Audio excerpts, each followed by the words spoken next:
A Werewolf Shifter Romance Audiobook written by Mira Sharan. Prologue. They told me fate never makes mistakes, but fate didn't see the bruises. Fate didn't hear the way Roger's voice twisted my name like it was something dirty. Fate didn't watch me run, barefoot, bleeding, hunted like prey in the woods of North Carolina. And now, I'm here, hiding in the storm-soaked ribs of the Appalachian Mountains, in the house of the man I should have loved all along, the only one who ever fought for me without asking for anything in return. My silent protector, the only one who ever looked at me like I was worth saving. I should have died that night, but I didn't, because he found me first. When the world started to come back, it didn't come all at once, just fragments. The smell of pine and smoke, the ache behind my eyes, a hand, calloused and steady, brushing hair from my face. Then darkness again, thick and clinging, like the aftermath of a nightmare. I woke up in someone else's bed, heart stuttering, mouth dry, skin slick with cold sweat. The blanket smelled like cedar and something distinctly masculine. I blinked hard, vision still fuzzy. Every inch of me throbbed. My ribs were bandaged tight, and there was a raw burn crawling across my shoulder. But it was the memory of Roger's snarl, the way his wolves had circled me like I was already dead, that made my hands shake. Then I heard the kettle whistle. Anthony. Safe. I let my eyes fall closed again. When I opened them a second time, he was standing beside me, crouched low, brows drawn tight. Those wolf-sharp eyes locked on mine like he'd been waiting for this moment. "You've been out for 3 days," he said, voice low and rough. "I thought we lost you, Clem." He looked different. Older, maybe. Sharper around the edges. There was a cut across his cheekbone, dried blood on the collar of his black thermal. And yet, somehow, he still smelled like rain and pine and the leather of his jacket, comfort and danger in equal parts. I tried to sit up, but my body screamed in protest. He moved instantly, steady hands on my shoulders. "Easy." 3 days. Why did you come for me? My voice cracked. He didn't even blink, just set the mug down on the nightstand and said, "Because I always will." I lost it. The tears hit before I could stop them, hot and ugly and too much all at once. I didn't want to cry in front of him, but I couldn't hold it in. Everything shattered. My pride, my control, my carefully built walls.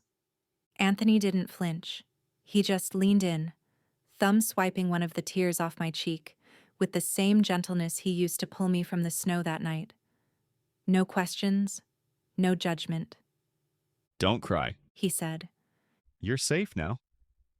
You need fluids. He murmured. Drink." I took the mug with shaking hands.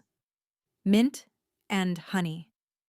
I hadn't tasted that since I was 17, when my mama used to make it during long winters after the pack meetings when the nightmares got too loud. When I could finally speak again, I rasped, "You didn't tell anyone, did you?" Anthony sat back in the chair beside the bed. His face was unreadable, but I saw the flicker of tension in his jaw. "Not yet. He said. But I should tell Dad you're here." Anthony said after a moment. "Simon's worried. Hell, everyone is. They've been..." No, I snapped. My voice came out too sharp, but I didn't care. You can't tell him. You can't tell anyone I'm here. "Clementine?" They'll send me back, I said, the words tumbling out too fast. They'll drag me back to Roger, and I swear to God, Anthony, I'll die before I let that bastard touch me again. Anthony's eyes darkened, his hands curled into fists on his thighs. "He doesn't deserve you." He said quietly, voice rough. "He never did. And I hate that it's taken me this long to see it." I looked away. I couldn't handle that look on his face, filled with guilt and anger. That night, we ate dinner in silence, I sat at the small wooden table in his cabin, wrapped in one of his flannel shirts, my plate untouched. He didn't push me to eat, just set the food in front of me and sat across the table, watching the fire crackle in the hearth like it held all the answers. The silence wasn't empty.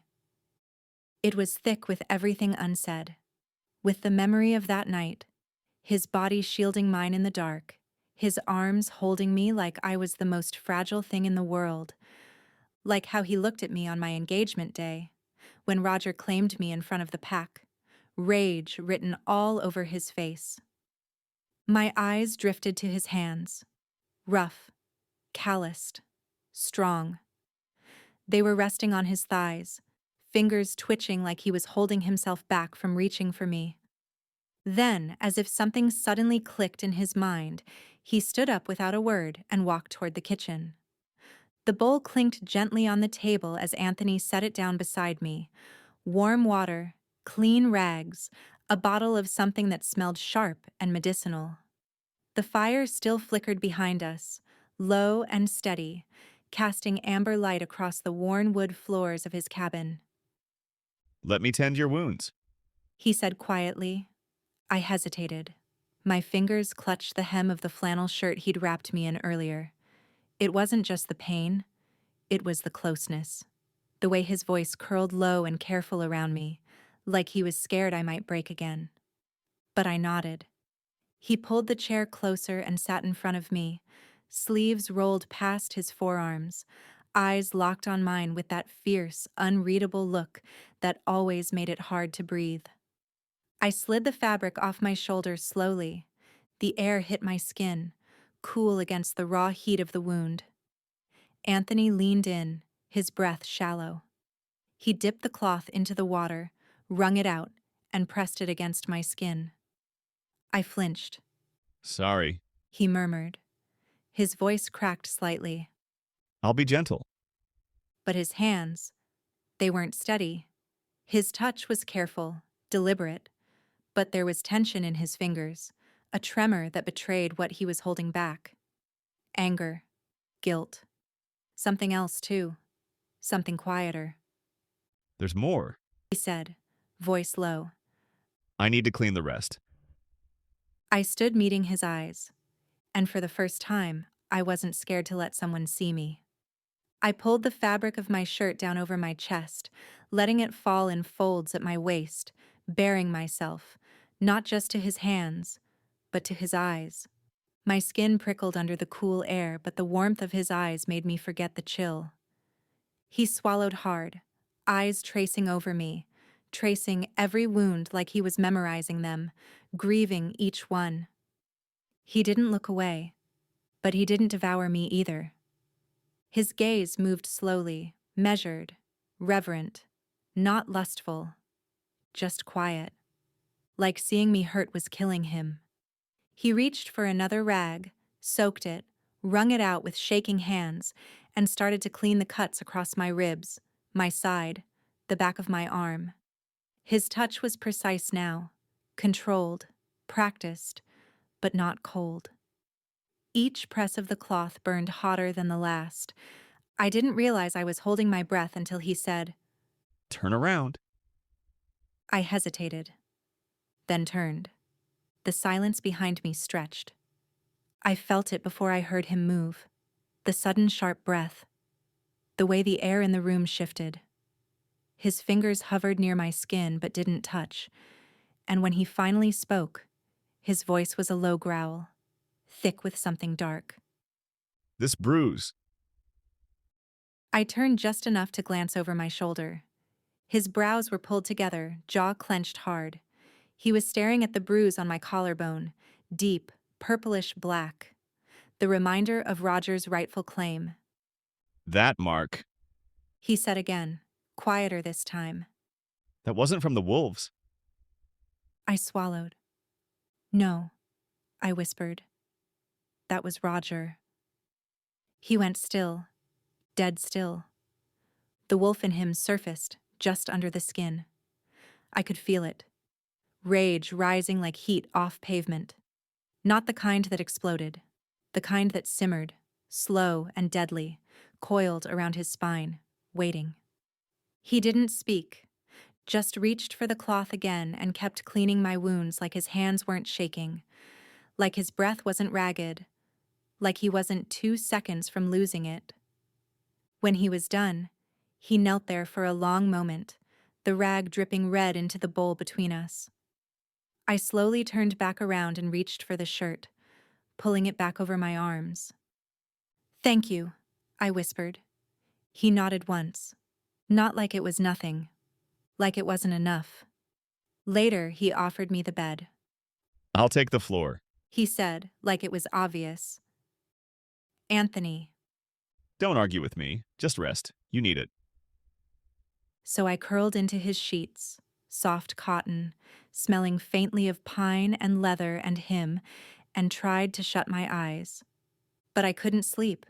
Not really, because I could still feel him across the room, could hear the creak of the floorboards as he shifted, could taste the things we hadn't said on the back of my tongue. I lay there for what felt like hours, staring at the wooden beams of the ceiling, listening to the soft crackle of the fire. Neither of us spoke. Neither of us moved, but neither of us really slept either. I woke up to the sound of rain tapping soft against the tin roof, like a nervous hand drumming fingers on a wooden table. For a second, I didn't remember where I was. Just the clean scent of cedar smoke, the weight of a heavy quilt tangled around my legs. The world outside Anthony's house was still gray, quiet. Inside, he was already moving. I heard the slow creak of the kitchen floorboards, the kettle whistling, the scrape of a chair being pushed in. He was trying not to wake me, but I could feel him, his presence steady and anchoring, like the low hum of something always running beneath the surface. I slipped the quilt off and patted down the room, Anthony's sweatshirt swallowing my frame. I caught sight of him leaning against the kitchen counter. He stood there in a black suit that looked like it was made just for him. Broad shoulders, crisp lines, damp hair still clinging to his forehead from a quick shower. He looked calm, but I could feel the tension simmering underneath. The kind of calm that came right before a storm. His gaze flicked up the moment he sensed me. You should be resting. "I'm tired of resting," I said softly. His lips twitched like he wanted to argue but didn't. Instead, he nodded toward the table. Tea's hot. Sit. I did. Fingers wrapped around the mug, steam brushing my cheeks. I stared out the fogged window. Something was coming. Anthony dropped into the seat across from me, elbows resting on his thighs, forearms flexed, and tension carved into every line of his body. I have to go to the fortress. He said. Dad's called a meeting. Pack business. Panic flared in my chest. "You can't. What if Roger's there?" He will be, which is why I have to act normal. If I don't show, it'll raise flags. I shook my head. He reached across the table and wrapped his hand around mine. Warm, steady, real. I'll be back by evening, Clem. I promise. I held onto his hand like a lifeline. "Anthony." Don't worry, Clementine. I've got you. He left with a long look over his shoulder, and for a while I sat in that kitchen like the walls were caving in. It wasn't even noon when the knock came. Sharp, frantic, the sound of something wrong. Will, one of Anthony's friends I'd met at his birthday, barreled through the door, rain still clinging to his jacket. "Roger's men. He said. They're sniffing around. Some are headed this way." I barely had time to grab a coat before we were in Will's truck, tires kicking up gravel, the road twisting through the trees like a path through hell. "Anthony said if anything happened, I was to get you out. We're going to Jessica's."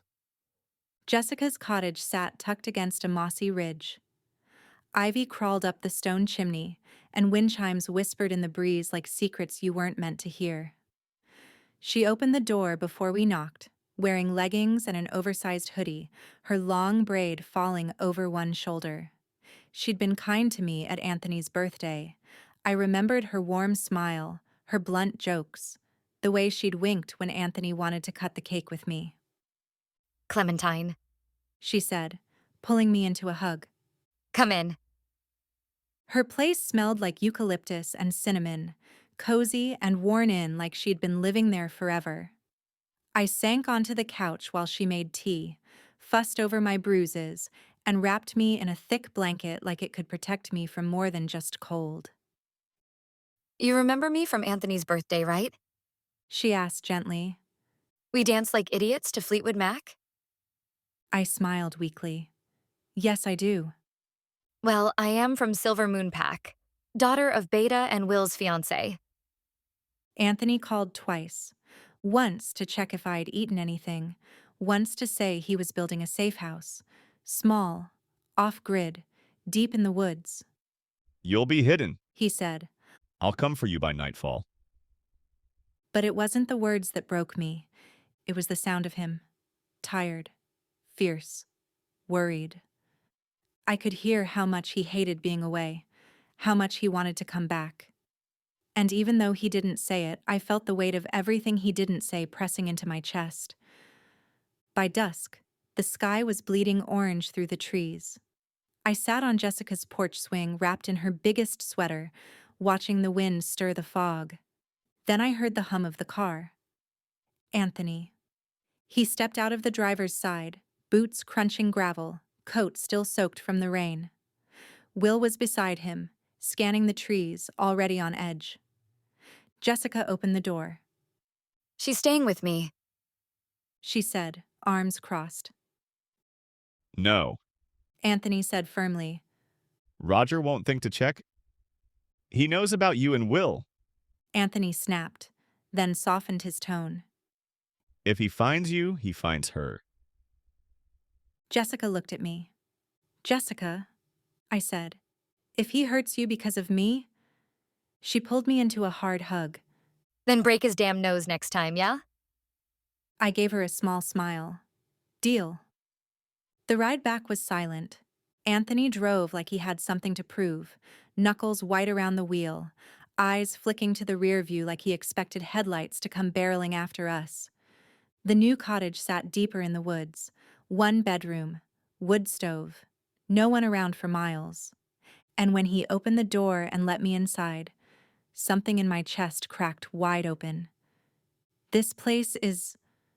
I turned in a slow circle, voice catching. You did this for me? His eyes softened. I'm sorry, I whispered, for dragging you into this. He didn't flinch, just stepped forward, his eyes searching mine. You think I wouldn't burn this whole mountain down for you? I blinked fast. You shouldn't have to. But I want to, because it's my fault. Every bit of pain, every scar, every wound. It's all on me. Silence stretched between us, heavy and unforgiving. I wanted to reach out. Every bone in my body ached to be held, to be seen. But I didn't push. The storm hadn't let up. Not once. The kind that rattled the windows and curled up in your bones. Wild, moaning wind and sharp rain that felt like it was trying to peel the skin off the mountain. Thunder rolled so close it shook the cottage walls. Water had started dripping inside, slicking the wooden floor in one steady rhythm, right near where Anthony had tried to make a bed with 2 scratchy blankets and a coat he folded like a pillow. But even he had to admit defeat when the water kept splashing his arm every 10 minutes.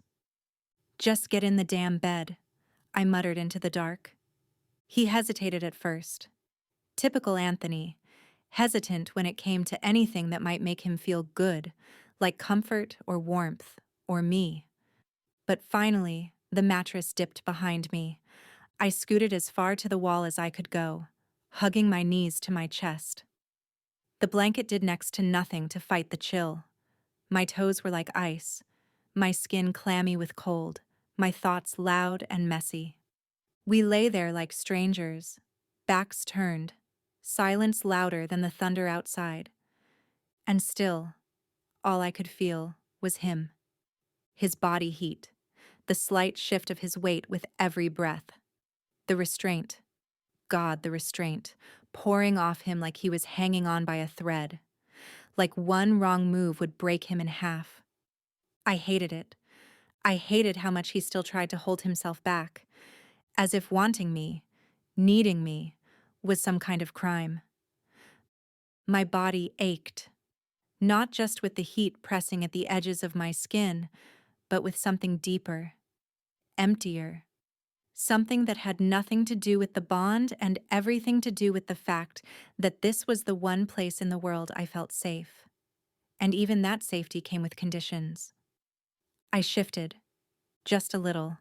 My back found his chest, the slow rise and fall of it, the warm line of his arm barely touching mine. He tensed. I didn't speak. I just stayed there, needing this, needing him. After a moment, his arm slid around my waist. Not tightly, not possessively, just gently. Like he wasn't sure if I'd let him keep it there. His breath brushed the back of my neck. Slow, controlled, careful. And I broke. I turned. His eyes were already open, watching me through the dark like he'd been doing it all night. Anthony, I whispered. His throat moved as he swallowed. You should sleep. I can't. Silence again. But this one was different. It pulsed. Slowly, I reached up, brushing my fingers over his jaw. His stubble scraped my skin. His eyes locked on mine, like he was torn between everything he wanted and everything he thought he shouldn't have. And then, I couldn't wait anymore. I kissed him. Fierce. Desperate. Like my whole soul was clawing its way out of my body just to touch his. He froze for half a heartbeat, and then he shattered. His hand gripped my waist, pulling me flush against him. His mouth slanted over mine, deepening the kiss until I forgot my name, forgot the storm, forgot everything but him. He tasted like regret and longing, and something wild that had been caged too long. I gasped into him, and he groaned, pressing his forehead to mine, and then he pulled back. Abrupt, jarring, like he'd been punched in the gut. I blinked, stunned, chest heaving. What's wrong? He sat up, running a hand down his face. His voice came out hoarse. I can't, Clementine. My blood turned cold. Why? Don't you love me? He looked at me then, eyes stormy, jaw clenched, every inch of him coiled tight. I love you, I do. The words should have made me warm, but they didn't. They made me furious. Then what the hell is the problem? I demanded. He stood, pacing the edge of the bed, fists curled at his sides. Dad trusted me, Clem. I can't break that. And you were supposed to marry Roger, not me. Do you even hear yourself? My voice cracked. You're still trying to be the perfect son, the obedient beta, the sacrifice. He looked at me, pain splintering across his face. I was forced to Roger. You knew what he was. You knew what he did to me. And still, you stood back and let it happen. Because Dad said it was what's best for the pack? He didn't answer. Do you know what it felt like? My voice shook. Knowing the only person I've ever loved let me walk into hell with my eyes wide open? Clementine. No, I came to you broken and bleeding. I chose you. And now, you still can't give me all of you? His silence spoke louder than anything he could have said. I laughed bitterly, wiping at my face. Fine, if that's what it takes. If you need me gone so you can live with your precious sense of duty, then I'll go. Don't. I'll go back to Blood Moon. I'll marry Roger. I'll become exactly what your father wants. That'll make everyone happy, right? I stood up from the bed, reaching for the door. Don't say that. He growled, eyes flashing. Anthony stepped closer, gripping my arms. Not rough, just desperate. My breath hitched. He stood there, breathing hard, torn open and trembling. He cupped my face like I was breakable, like I was holy.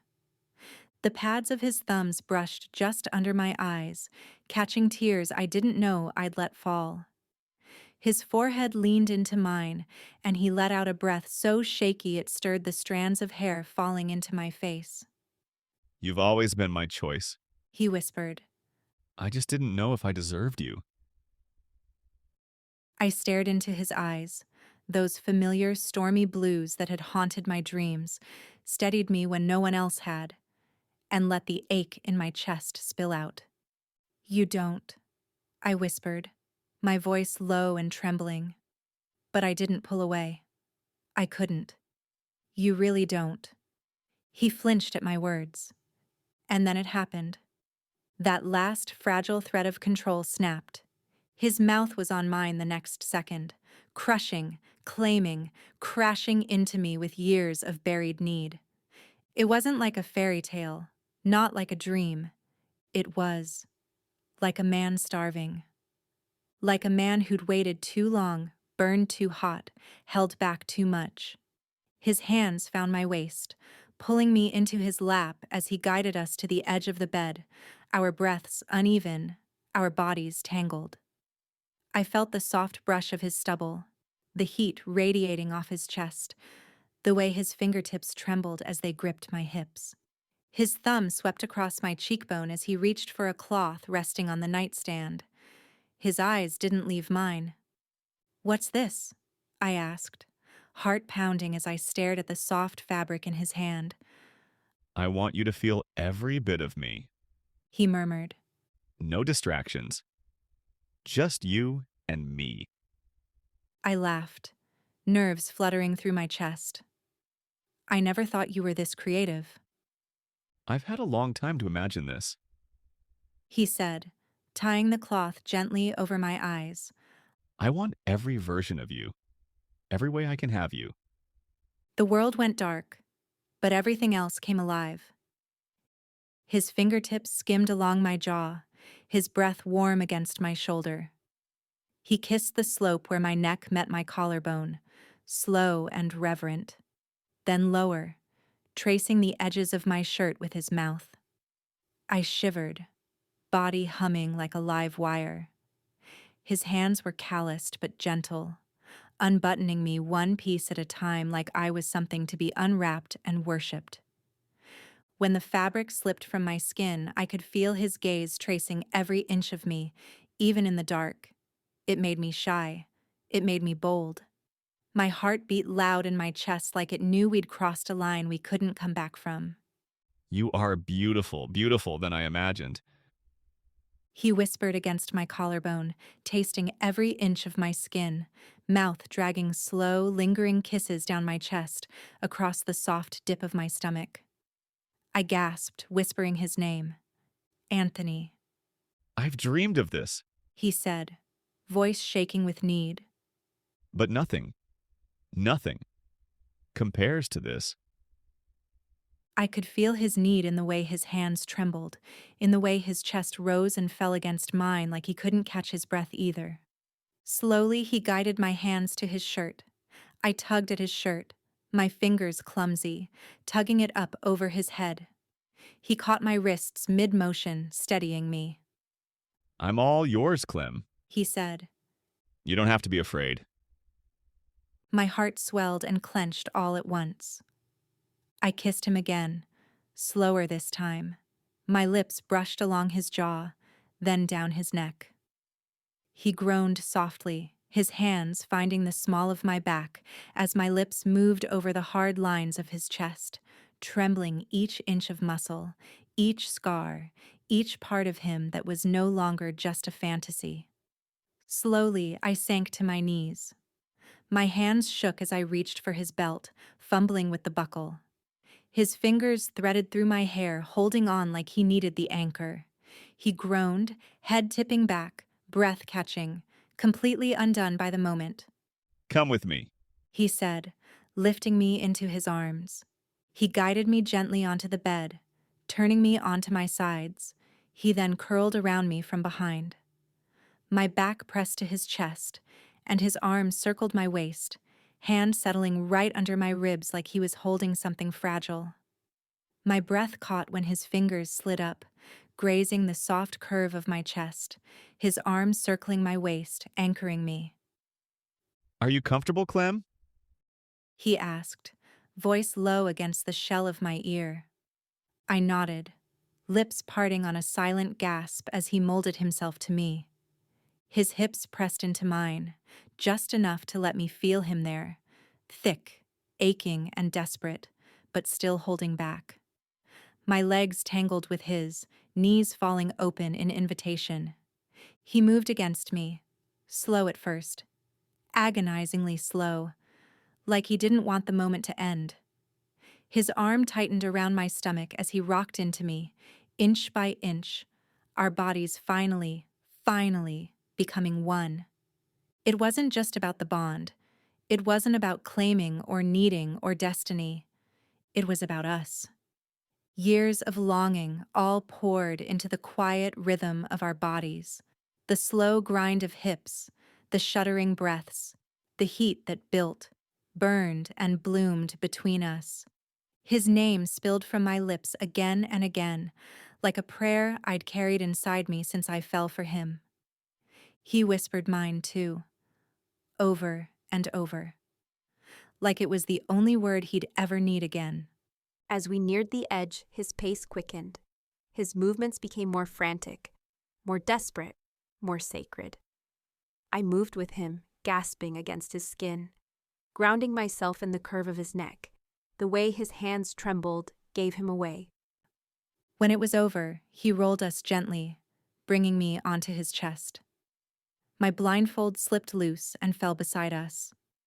I blinked into the warm light of the fire and found him staring at me like I was the only thing that had ever mattered. I love you, Clem. He whispered, cupping my jaw. Every breath, every second. It's always been you. I kissed his palm and leaned into his hand. I love you too. He pulled me close, wrapping the quilt around us both. The rain outside slowed to a soft patter, almost like the mountain itself had quieted just for us. It was the sound of footsteps that yanked me from sleep. Hundreds of them, thunderous, merciless. My heart jerked awake before the rest of me caught up. Anthony's hand clamped over my mouth before I could ask. His eyes were wide in the darkness, already full of the storm.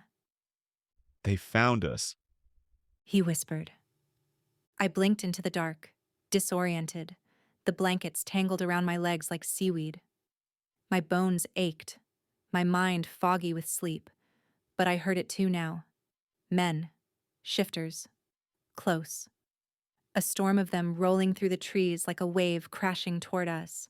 I was already out of the bed, barefoot, tugging on my jeans and Anthony's old hoodie I'd slept in. The cabin Anthony built just yesterday was already trembling under the sound of approaching wolves. Anthony grabbed my wrist and pulled me toward the back. There's a creek just behind the hill. We follow it west. Stay low. I looked out the broken window. Shadows moved between trees. Fast. Too many. Shift. He said. His voice wasn't loud, just steady. Now. My pulse spiked, but I nodded, my skin already tingling with the burn of the shift. Bones stretched, fur split through flesh, and everything inside me twisted until I wasn't a woman anymore. I was fury on 4 legs. Anthony shifted too, his wolf a towering streak of gray, broad-shouldered and powerful.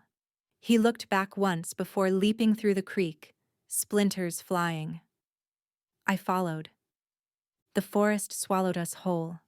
Branches whipped past, mud and pine needles slid under my paws. Anthony ran ahead, cutting a path, growling low, tail rigid. I heard them behind us, Roger's wolves, snarling, fast, closing in. We burst into a clearing, moonlight catching on snow-flecked leaves, breath steaming from our mouths. That's when Anthony stopped. turned. I knew that look. He wasn't going to keep running.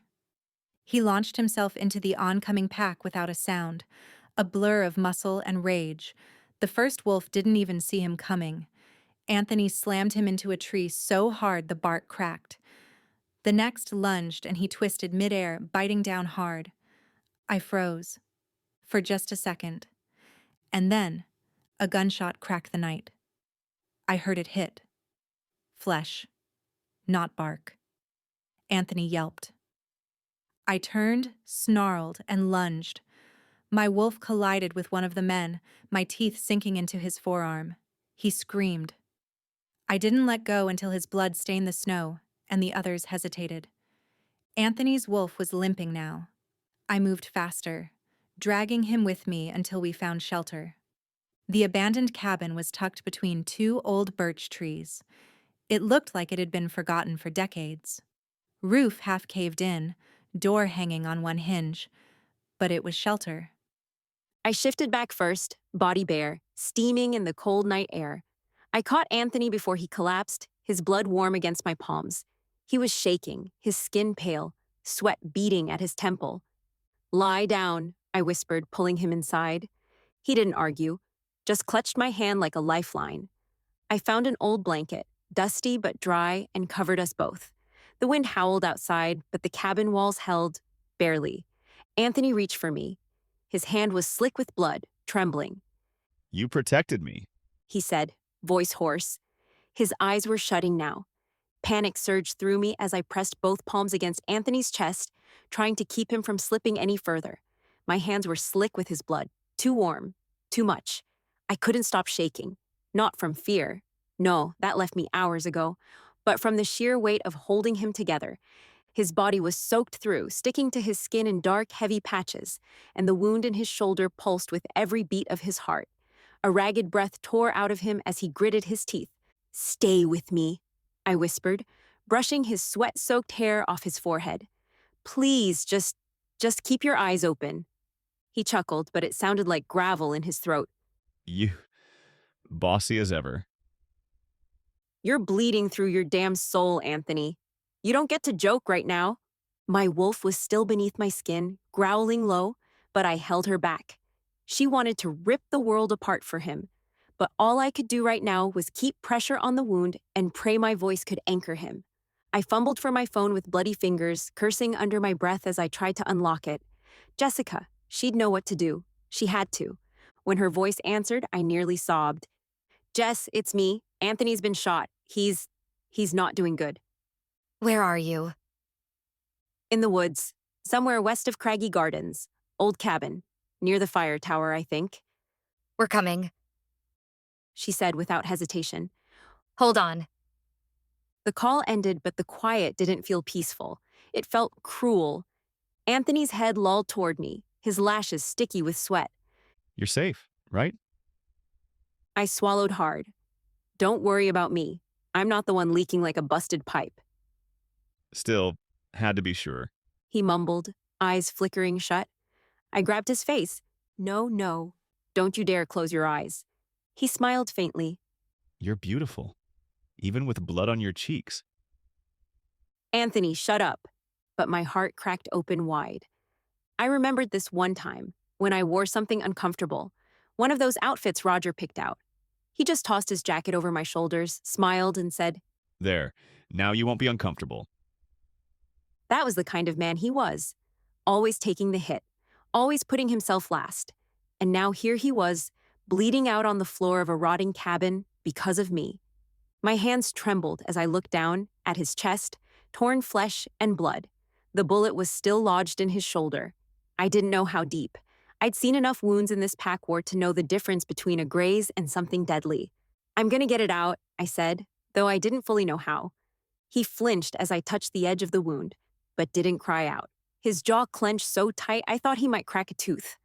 I tore a strip from my torn shirt and soaked it in the last of our clean water, then folded it and pressed it around the bullet. My fingers slipped more than once. He groaned but didn't stop me. "I got you," I whispered, "just a little longer." The sun had barely started to rise when headlights cut through the trees outside. I could have cried from relief. Jessica burst through the door, Will right behind her. Oh, God. She gasped, dropping beside me. You weren't kidding. Nope, I choked out. Will helped me lift Anthony as gently as we could. Jessica packed gauze into the wound like she'd done it 100 times. We need to get him to the hospital, She said. No, Anthony muttered, barely conscious now. they can't know she's with me. They'll come for her. I grabbed his hand, fingers laced tight. Anthony, we're way past playing it safe. You're going, and that's final. His eyes met mine, glassy and dim. If they find you, Then they'll have to go through me, I said, voice shaking. And they'll learn real quick that I'm not just some Omega's daughter anymore. We drove fast, Will at the wheel, tires biting into gravel. I sat in the back with Anthony's head in my lap. Every bump made him flinch. I kept running my fingers through his hair, whispering nonsense, stories, memories, anything to keep him tethered. By the time we pulled into the hospital lot, the sun had painted the horizon in bruised gold and dusty pink. I kissed his forehead before they wheeled him inside. I'll be right here, I said, and I meant it. I didn't realize how cold I was until I was sitting in the waiting room, arms wrapped around myself, blood drying on my skin. The fluorescent lights were too bright. Everything smelled like antiseptic and coffee. My phone rang in my pocket. Dad! I stared at it. He'd called 6 times in the last 2 days. I hadn't answered once. But something in my gut twisted this time, and I picked up. Clementine, His voice was raw. I stayed quiet. where are you? He asked, softer now. I didn't answer. I don't know what you think you're doing, but Roger, he's not going to let this go. He said if you don't come back, he's taking Jack. The room tilted slightly. What? He came to the house, said you've humiliated him, that you've ruined something sacred. He said Jack's old enough to work for him. If you don't return, he'll take him as leverage. My whole body went cold. I stood up slowly, phone still pressed to my ear. If he touches my brother, I will end him, Dad. You hear me? Clem, But I'd already hung up. I stared through the glass doors, where somewhere behind white walls, Anthony was fighting for his life. And now Jack was in danger too. The weight of everything crashed down on me then, like a damn tidal wave. And I had no idea how I was supposed to survive it. But I would, because I had to, for Anthony, for Jack, for the girl I used to be, and the woman I was becoming. I sank into the chair, curled into myself, and whispered to no one. Just hold on. I'm not done fighting. I couldn't sit still. My knees bounced restlessly, palms slick with sweat. Every second that passed felt like it stole something from me. The image of Anthony, half-conscious, blood soaking through his shirt, eyes unfocused, kept flashing behind my eyes like some cruel slideshow I couldn't pause. Then the door creaked open. Family of Anthony Moonvale? The doctor asked. I shot to my feet so fast the chair behind me clattered against the wall. Yes, I'm his... The doctor offered a small smile, the kind that said, he made it, but don't get too comfortable. He's stable. The bullet missed anything major. He lost a lot of blood and needs time to recover, but he's out of danger. We'll keep him for at least a week to monitor the wound and keep infection down. My knees nearly gave out. Jessica grabbed my elbow, steadying me, but I didn't look at her. I was already halfway down the hall before the doctor finished talking. I found him in a private room at the end of the corridor, pale sheets, monitors humming. The white walls made his skin look grayer than it was. His arm was wrapped tight in fresh gauze, resting beside him. But when he turned his head and saw me, barely lifting his lids, a crooked smile tugged at his lips. hey, He rasped. Tears stung the backs of my eyes. I crossed the room in 2 strides, crouched by the bed, and brushed his damp hair back from his forehead. You scared the hell out of me, wasn't planning on dying. he murmured, trying to grin, but it faded quick when he saw my expression. I'm okay, Clem. I pressed my forehead against his, breathing in his scent, still him, even under the antiseptic and sweat, but there was a weight pressing down on my chest. I hadn't told him yet. I have to go, I whispered, his eyes opened wider. What? Just for a few days. I need to see Jack and Matilda. My dad's been calling. Nonstop. I lied. He frowned, but didn't say anything for a second. Just searched my face like he was memorizing it. Then he nodded slowly, wincing with the effort. I don't like it, He said quietly. but I get it. I kissed him, soft and slow, tasting regret and something heavier on his lips. I'll come back, I whispered against his mouth. I swear. The Ironclaw pack hadn't changed much. Same pine-lined border, same worn gravel roads, same thick silence pressing in like fog. The air smelled of moss and damp earth, the mountains watching like ghosts. When I stepped through the gate, heads turned. Conversations stopped. The weight of 100 stares fell on me like stones. But then, 2 voices cut through it. Clem, Jack's voice cracked as he ran toward me, lanky and all grown out since I last saw him. Matilda wasn't far behind, her wild curls bouncing as she clutched her stuffed rabbit tight. I dropped to my knees and caught them both, pulling them close like I could somehow shield them from all of this. Past, future, fear, judgment. Jack trembled in my arms. Matilda sniffled into my neck. you came back. Jack said, voice shaking. I always will. I held them until my legs ached and my heart felt just a little less broken. But the peace didn't last. Henry stood by the porch, arms crossed, his face thundercloud dark. He didn't say a word until the kids went inside. Then he barked. You got a hell of a nerve showing up. I flinched. I had no choice, Dad. You left. You abandoned us in the middle of a damn alliance with Blood Moon. You ran with him. I froze, my breath catching in my throat.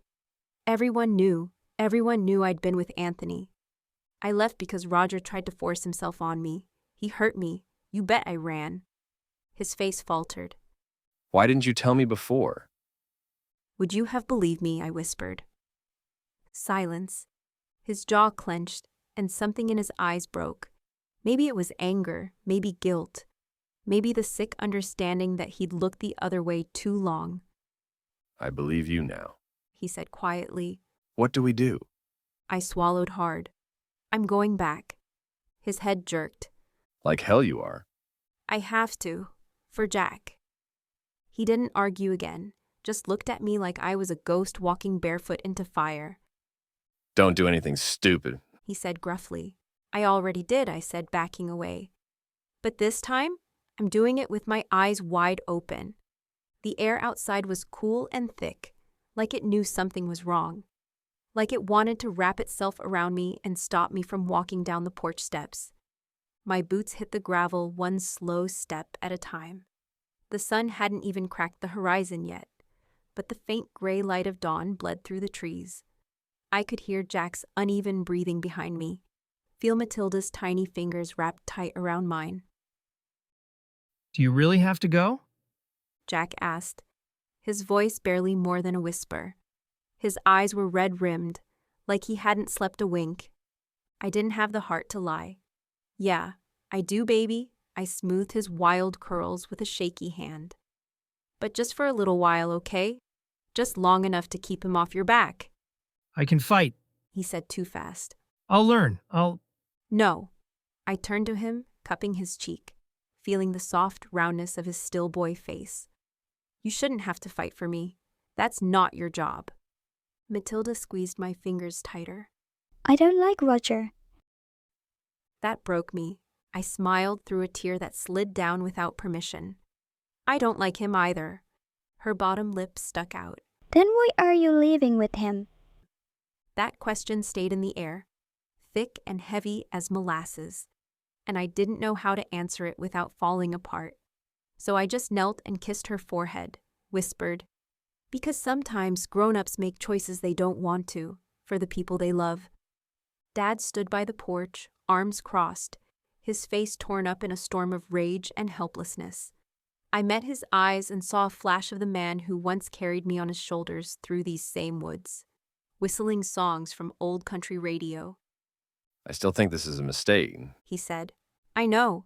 I nodded. But I need him to believe I'm broken enough to come back. The sound of tires crunching over loose gravel snapped my head up. I didn't need to see the car to know it was him. That purring engine didn't belong to anyone but Roger. The slick black Mercedes rolled to a stop like it owned the damn earth under its wheels. Roger stepped out, crisp as ever, black coat, shirt open at the collar, not a speck of dirt on his shoes despite the muddy path. His smug grin carved itself into the morning light like a bad omen. There she is.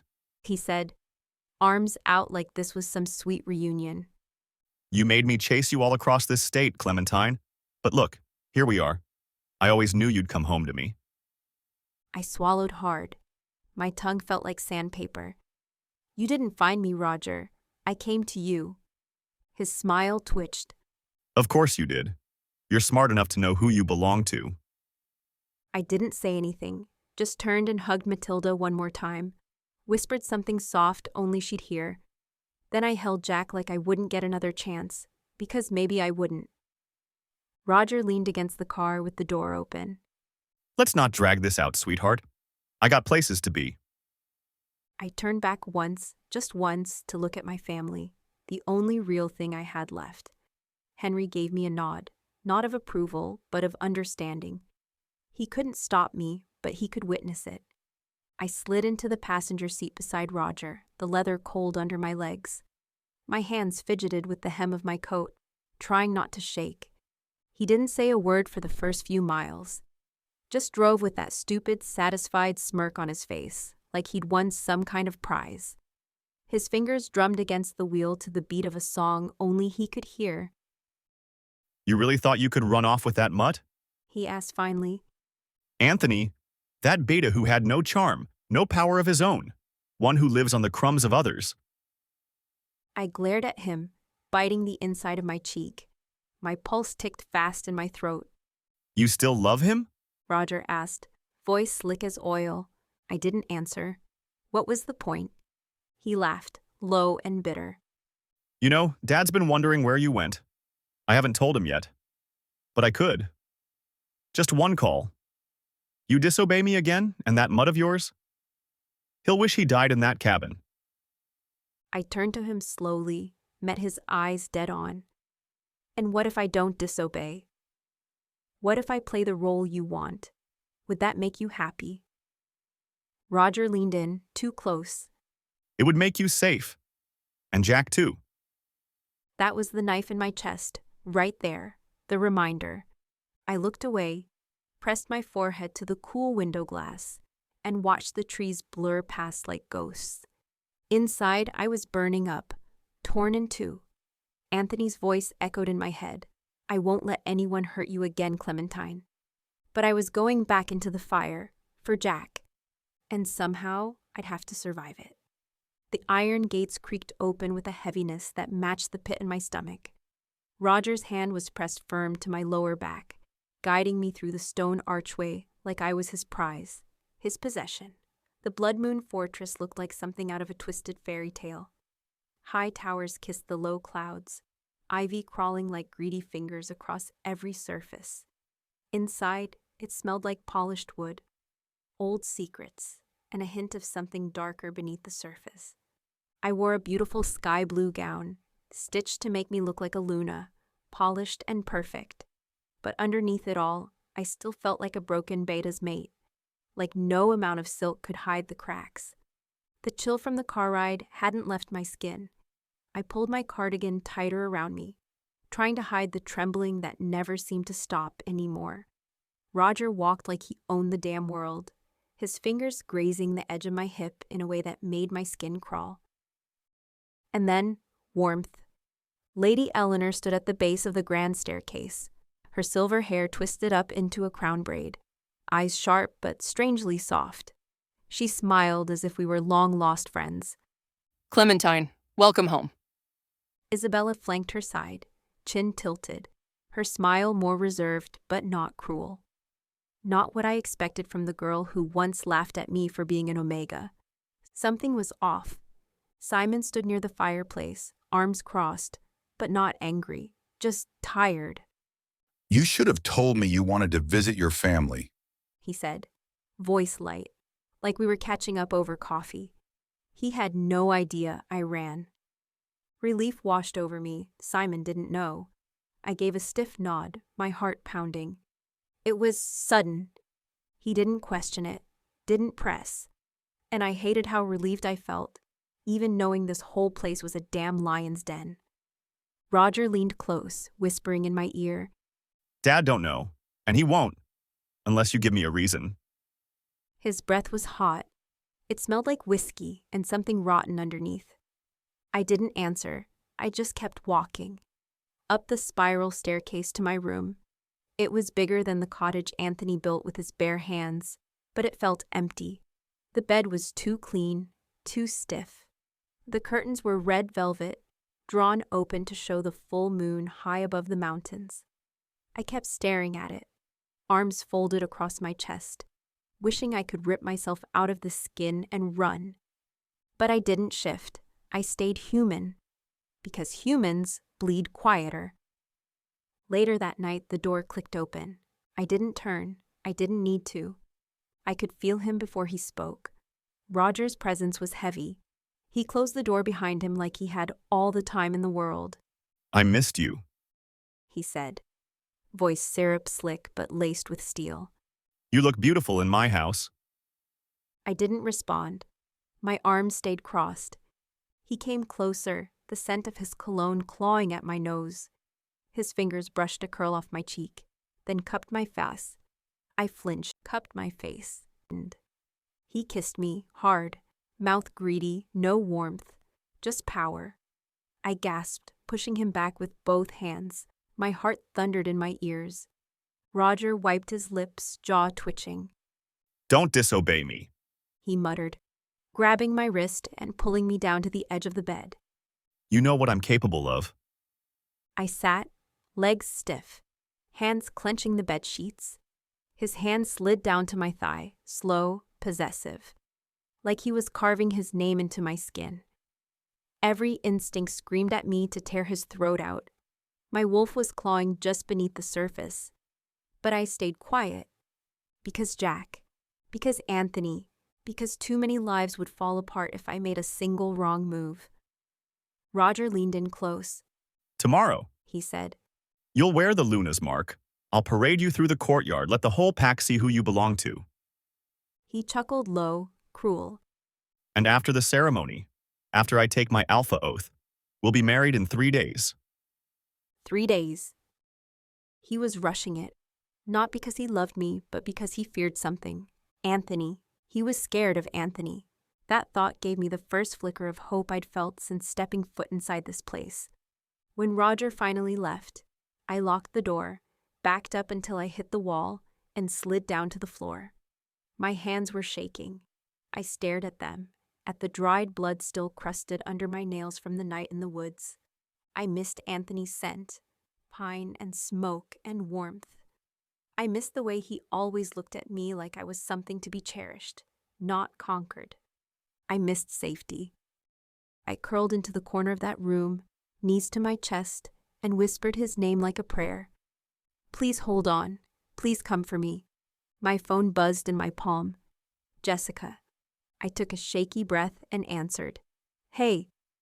Where are you, Clementine? Her voice cracked. She sounded tired and worried. The kind of worry only real friends carry around like a second skin. I didn't respond. She didn't wait. He's asking about you. All the damn time. My heart clenched so hard it felt like my ribs might cave. How is he? I whispered, even though I already knew the answer wouldn't be easy. Jessica sighed. He's healing, but not resting. Yesterday, he ripped out his IV and tore the oxygen line. Tried to get out of bed and leave the hospital. Said he needed to find you. Took 3 nurses and Will to calm him down. My stomach twisted. My knees buckled slightly, and I leaned against the balcony railing for support. He thinks you're coming back, she added. He keeps asking if you're done visiting your family. Keeps looking at the door like he expects you to walk in. I pressed a fist to my chest, trying to push the ache back down. Clem? She asked, softer now. Tell me, when are you coming back? I looked outside the window at the dark sky, at the stars blinking like they had secrets they couldn't keep. I wanted to run to Anthony, fall into his arms, feel his heart beat under my hands, hear his voice rasp my name with that cracked, broken affection that always made me feel like the only girl in the world. But I couldn't. Not now. I can, I said quietly. What do you mean, you can't? She snapped. What the hell's going on? I hesitated, then sat down on the stone bench, wrapping my arms around myself. Roger threatened to take Jack. Said if I didn't come back with him, he'd make Jack his prisoner. And worse, he said if I disobey him, he'll tell Simon the truth. The truth? Jessica whispered. I nodded, even though she couldn't see me. That Anthony hid me, took care of me, protected me. Roger'll twist it, make it sound like Anthony betrayed his dad. Jessica was quiet for a long time. When she finally spoke, her voice trembled. You're sacrificing yourself again? No, I lied. I'm protecting the people I love. That's what you always say. I swallowed hard, tracing the edge of my phone with my thumb. Promise me something? I don't like this. She muttered. But yeah. What? Don't tell Anthony. What? Please, Jess, I'm asking you. Don't tell him what Roger said. Don't tell him why I'm staying. He's barely holding it together. If he knew... He'd come tearing through hell to get to you. Exactly. I closed my eyes and whispered. I couldn't live with myself if anything happened to him because of me. Jessica let out a frustrated sound, but she didn't argue. You don't belong there, Clem. You know that. I know, I said. But right now, I don't have a choice. A beat of silence. Then she exhaled softly. All right. I won't tell him. Thank you. But Clementine? She added, voice hardening. Don't stay there too long.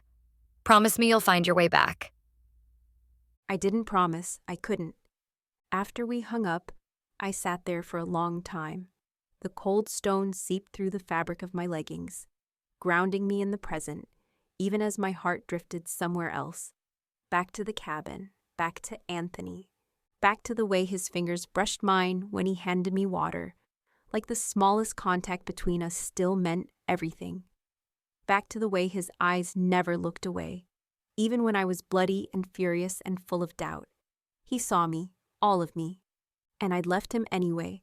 I heard footsteps, Roger's, heavy and confident, like the world was already his, and I was just part of the spoils. I stood, straightened my spine, and wiped at the tears I hadn't realized had fallen. I couldn't let him see them. The door creaked open. Clementine? He said, voice too smooth, too smug. I didn't move. He stepped closer, wrapping an arm around my waist. I stiffened instantly, my stomach flipping with disgust. His hand slid a little too low, and I resisted the urge to elbow him in the ribs. You should get some sleep. He murmured. Big day tomorrow. I stayed still, breathing through my nose. He pressed a kiss to my temple. Soon they'll all see you with my mark, standing beside me. I didn't reply, because all I could see was Anthony's eyes, the night I'd kissed him. The way his hands trembled when they held me, like he couldn't believe I was real. And the way I'd whispered, "Don't leave me." God, how had it come to this? I didn't even hear Roger approach. My mind was somewhere else, anywhere else. His weight shifted the bed, the mattress dipping beneath him as he pulled me toward him. His hands locked around my arm, too firm, too cold. I need to mark you, sweetheart. He said, like it was a gift. He slid the back of his hand across my cheek. A chill shot down my spine. Then his mouth crashed against mine, violent, practiced, uninvited. His tongue pushed past my lips, tracing the space like he owned it. When he looked up, his smile curved, sharp and wicked, before he dipped his head into the crook of my neck. And I didn't fight. Not this time. I stared at the ceiling, somewhere above it all, while he pulled my gown from my shoulders. His lips dragged along my throat, my collarbone, lower still. His hands gripped my hips like he was claiming something that was never his to take. Then came the pain, a flash of teeth, a sharp sting at my collarbone. The mark, You're ready for tomorrow. he whispered, like it meant something. But all I felt was the absence of Anthony's hands, the warmth of his breath, the sound of my own voice breaking in the dark. The morning broke soft and golden, with the kind of sunlight that filtered through gauzy curtains like spilled honey. Too gentle, too quiet for what the day held. I sat on the edge of the bed, numb, watching dust float like falling stars in the sleepy light. My hands were ice cold, clenched tight in my lap. I didn't even realize I was holding my breath until the knock came. The door creaked open, and 5 maids in pale silks and velvet slippers shuffled in like ghosts. I didn't know their names. I didn't care to. Lady Clementine, One whispered, bowing slightly. it's time. I stood because I had to, not because I wanted to. They dressed me in silence, save for the faint rustle of fabric and the soft clinks of jewelry. A deep crimson gown with lace sleeves and a neckline that sat just off my shoulders. It clung to my skin like a second, unwanted layer, heavy, suffocating. The corset was pulled so tight I could barely breathe. But I didn't complain. I deserved the discomfort. Maybe if it hurt enough on the outside, it'd distract from the ache hollowing me out from within. I caught my reflection in the full-length mirror and didn't recognize her, the woman staring back with glassy eyes, her face painted in soft rose and gold, lips the color of blood and secrets. She looked every bit the Luna, regal, composed. But she wasn't me. My heart pounded like a war drum in my chest, loud and steady. I didn't want this, not a single thread of it. But I smiled anyway, because Jack was still back at Ironclaw, because Anthony was still healing, still in danger, and because Roger held all the cards. The fortress courtyard was already buzzing with energy. A crowd had gathered, men in pressed uniforms, women in flowing dresses, children perched on shoulders, pack members I didn't know, didn't trust, and didn't owe a damn thing to.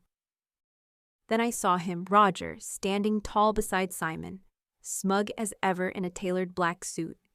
His dark hair slicked back, face clean-shaven, lips curled in that grin that once made my heart flutter, now made my skin crawl. He extended a hand toward me as if this were some fairy tale.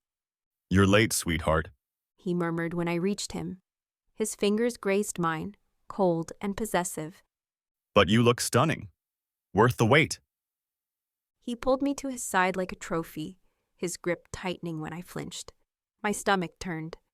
He kissed my temple, performative and claiming, and leaned in, whispering low, Smile, or I'll make you.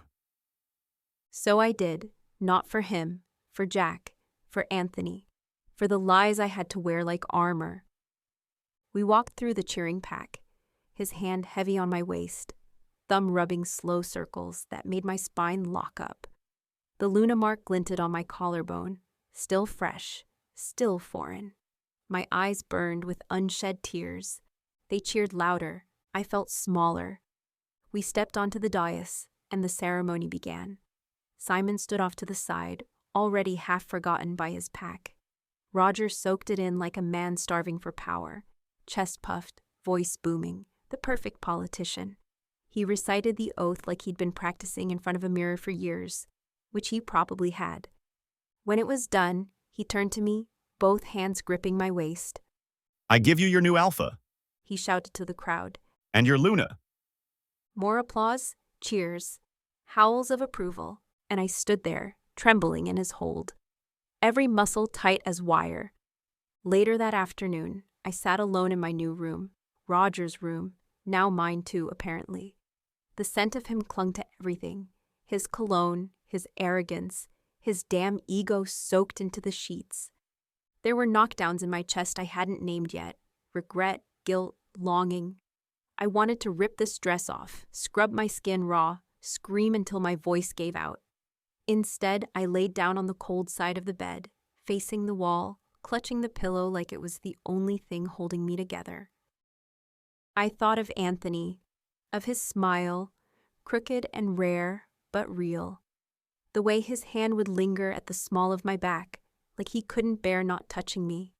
The sound of his laugh in the woods, how he'd whispered, "Don't leave me," with blood on his lips and fear in his eyes. God, I missed him. I wondered if he'd eaten, if his stitches still hurt, if he could feel the bond between us pulling tight, desperate. My phone buzzed once, Jessica. I didn't answer, because if I heard his name out loud, I'd break. And I couldn't afford to shatter, not yet. Not until I got Jack out. Not until I had a plan. Not until I could look Anthony in the eye and say I chose him, freely and fully, without chains or consequences. That night, as fireworks exploded above the fortress in honor of Roger's rise, I curled into a tight ball beneath the covers and cried like a child. Quiet and fierce and hopeless. The sound was swallowed by silk sheets and expensive pillows, but the pain carved deep. This wasn't the end. Not even close. It was just the middle of the worst lie I'd ever had to live. And I prayed he'd wait for me. The fortress was alive with celebration, bright lights, heavy drums, laughter that didn't touch my heart.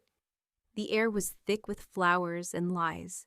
Roger's scent clung to my dress like smoke I couldn't wash off, and I couldn't breathe under all that silk and stitched-up pretense. I stood at the window of my room, staring past the rose gardens and torchlit courtyard, watching shadows shift across the trees beyond the gate. My fingers trembled around the curtain hem, knuckles white, stomach twisting like it knew what my heart refused to admit out loud. I wasn't supposed to leave. Not tonight. Not before the ceremony tomorrow. But Anthony, God Anthony, his name throbbed in my chest like an ache that wouldn't dull. I waited until the noise outside got louder, until Roger was too busy accepting praise and pouring wine, until the maids left me alone with the lie I was supposed to wear tomorrow. Then I slipped through the back, barefoot under the moonlight, my cloak clutched tight around my shoulders. I didn't think. If I thought, I'd freeze. If I froze, I'd never get to him. My legs just moved, down the gravel drive, past the guards who didn't look twice, heart pounding like a drum line in my ribs. The hospital was quiet, too quiet. White walls, sterile light. The faint scent of antiseptic clinging to the air like guilt. I didn't belong here either, but I belonged with him. His room was at the end of the hallway. I knew that walk like muscle memory. I dreamed it every night since I left. And I heard him before I saw him. I need to see her, Will.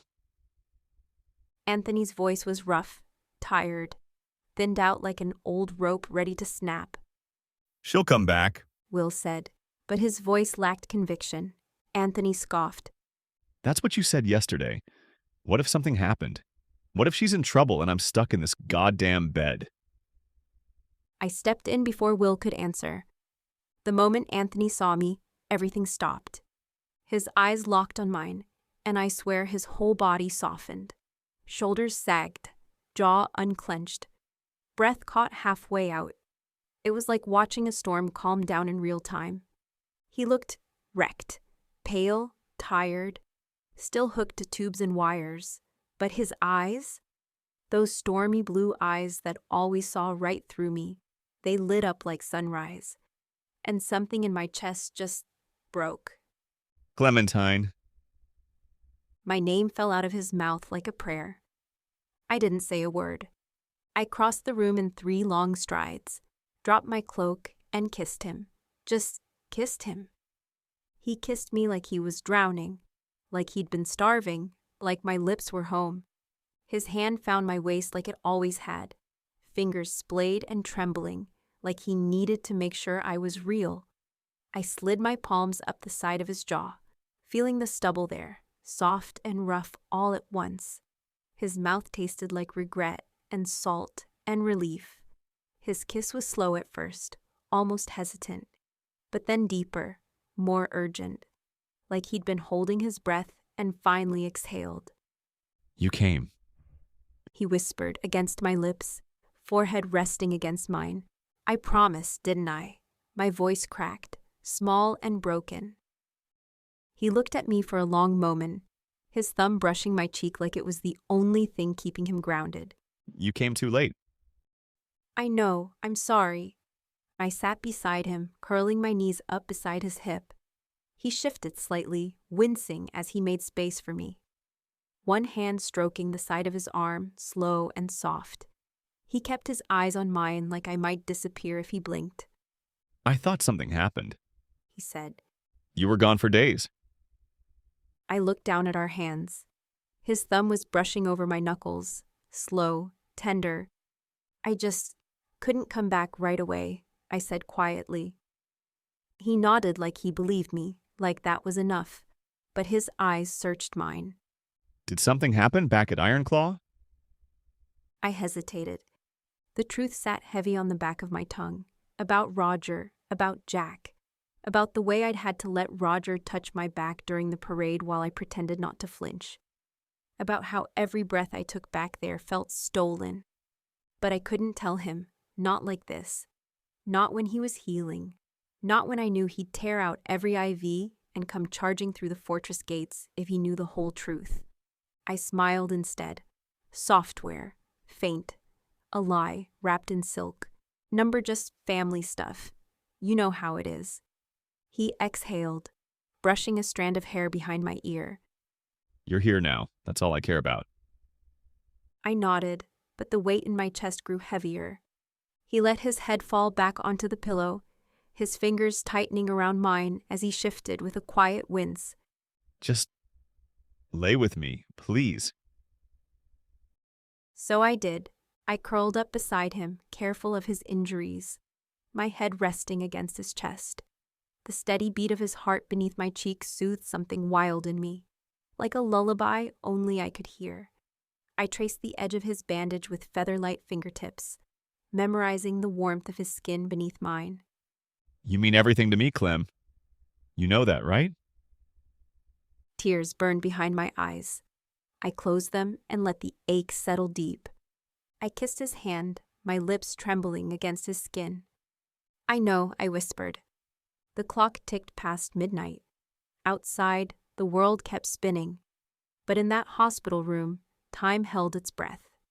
Eventually, his breathing evened out. I watched his chest rise and fall, his face softened by sleep. Even now, he looked like he was in pain, but peaceful too, like he knew I'd been there. I kissed his forehead, brushed the hair off his brow, and whispered, "I love you." Then I stood, heart screaming, and slipped back into the darkness, back into a life that didn't belong to me, back into the arms of a man I'd never love. The sky was cruel that day, a washed-out blue, too perfect for the storm brewing in my chest. Not a single cloud to hide under, not even the mercy of wind. Just heat, stillness, and the heavy press of something I couldn't shake off, no matter how tightly I wrapped my arms around myself. The fortress grounds were dressed in golds and whites. Ribbons flapped from the stone balconies, trailing like ghosts in the breeze. I stood still as the maids buttoned the back of my gown, the fabric clinging to me like a second skin. Lace sleeves, pearl detailing. A train long enough to sweep the whole damn pack's expectations under it. You look like a dream, my lady. One whispered behind me. I didn't answer, couldn't. My tongue felt too heavy in my mouth. I smiled politely at her. The mirror reflected a version of me I didn't recognize. My lips were painted soft rose, my hair pinned into a twist that revealed the column of my neck. The same neck Roger would mark tonight. My eyes, though, they betrayed me, red-rimmed, hollow. I blinked, once, slow, then again. But no amount of blinking could clear the ache burning behind them. I was marrying a man I didn't love, a man who had warned everything I held dear just to get his way. And Anthony, God, Anthony didn't even know. He thought I was safe. He thought I had a choice. The courtyard was loud with celebration. Moonvale wolves stood shoulder to shoulder with Ironclaw, laughing, clapping, raising glasses like this was some fated union sent down by the moon goddess herself. My hands were trembling beneath the bouquet. Roger took them in his and squeezed too firm, his thumb grazing the mark he'd forced on me days before. You're mine now, Clementine. He whispered at the altar, loud enough for only me. And tonight you'll finally understand what that means. I smiled. The kind of smile that cracked your soul wide open. The moment the oath was sealed and the cheers erupted, I felt something inside me go quiet, like a bird curling its wings in surrender. I nodded and kissed him when they asked us to. Just a brush of lips, polite and practiced, while every cell in my body screamed for Anthony. I didn't speak much during the reception, just smiled and thanked people and nodded like a well-trained doll. My eyes kept flicking to the gate, the horizon, the road beyond. Half of me still hoped, still wished, that somehow Anthony would show up and drag me out of here, all bloodied and stubborn, with that wild look in his eyes that made me believe in better endings. But he didn't. How could he? By nightfall, the fortress had grown quiet, the guests trickling out like rainwater down stone steps. Roger's hand never left my lower back, like he was afraid I might vanish if he let go. Ready, sweetheart? He said as he pushed the door to the Luna chambers open. I hesitated, just for a second. Then I nodded, letting my feet carry me inside. The room was warm, lit with soft candles and firelight. The bed looked untouched, too clean for what it would witness. Roger poured us both a glass of wine, handed one to me. I sipped, just enough to keep my lips busy. He watched me with a gaze that made my skin crawl. We made a beautiful couple today, He said, stepping closer. I didn't answer. He set his glass down, reached for me. His fingers traced my jaw, my collarbone, down to the edge of my sleeve. Everything's perfect now. He murmured. But it wasn't, not for me. My heart belonged to a man lying in a hospital bed miles away, probably wondering why I hadn't come back. Roger leaned in, pressed his mouth to mine. I flinched, only slightly, but he felt it. What's wrong? He asked, voice low. I shook my head. Nothing. He smiled at me. His grip tightened on my waist, pulling me back against him. His touch was possessive, firm, his breath hot against my neck. He pressed a kiss there, and I didn't flinch this time. He spun me gently, brushing a thumb on the back of my skin, his breath hot against my neck. He pressed open-mouthed kisses there. You know you were always meant to be mine. I nodded. One shallow nod. Not because I believed it, but because saying no meant risking everything. He spun me again. I didn't fight when he kissed me. I couldn't. He deepened it quickly, hands sliding down the fabric of my gown. I've waited so long for this, He murmured, tearing at the buttons, the sound of each one popping off echoing louder than my heartbeat. I want to see you. All of you. The fabric slipped from my shoulders, and I stood still as his fingers traced down my arms, then lower, his lips leaving a trail over my collarbone, down to my chest. But all I could see, all I could feel, was Anthony. The way his hands trembled when he touched me, like I was something sacred. The way he whispered my name like he didn't want to wake up from whatever spell we were under. It hit me all at once, that night, that kiss, the quiet way he held me, like he'd been waiting his whole damn life just to be gentle with me. A soft gasp slipped from my lips before I could stop it. Roger stilled. He looked up at me with a crooked smile, misreading everything. You want this too, don't you? He asked, his voice low and smug, as if my heartbreak had anything to do with him. But I wasn't gasping for Roger. I was drowning in the memory of Anthony, the only man who ever touched me like I mattered. Roger didn't wait for a response. He stepped back and unbuttoned his own shirt, guiding my hands to help.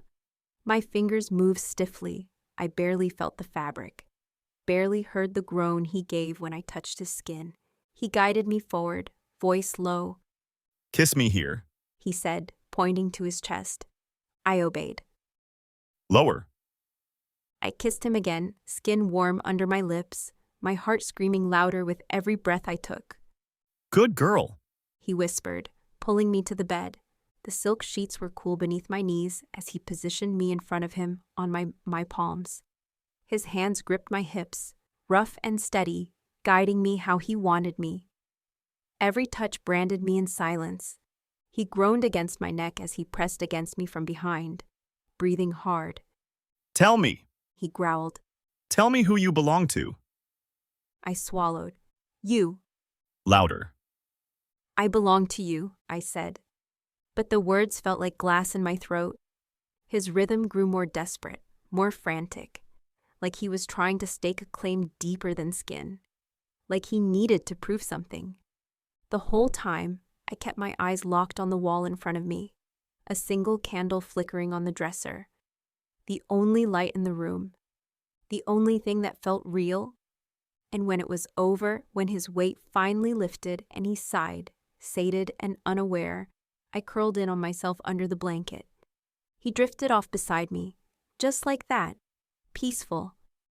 But I stayed wide awake, staring at the ceiling. I never cried. Not that night, not out loud. But something inside me was gone, and I didn't know how to get it back.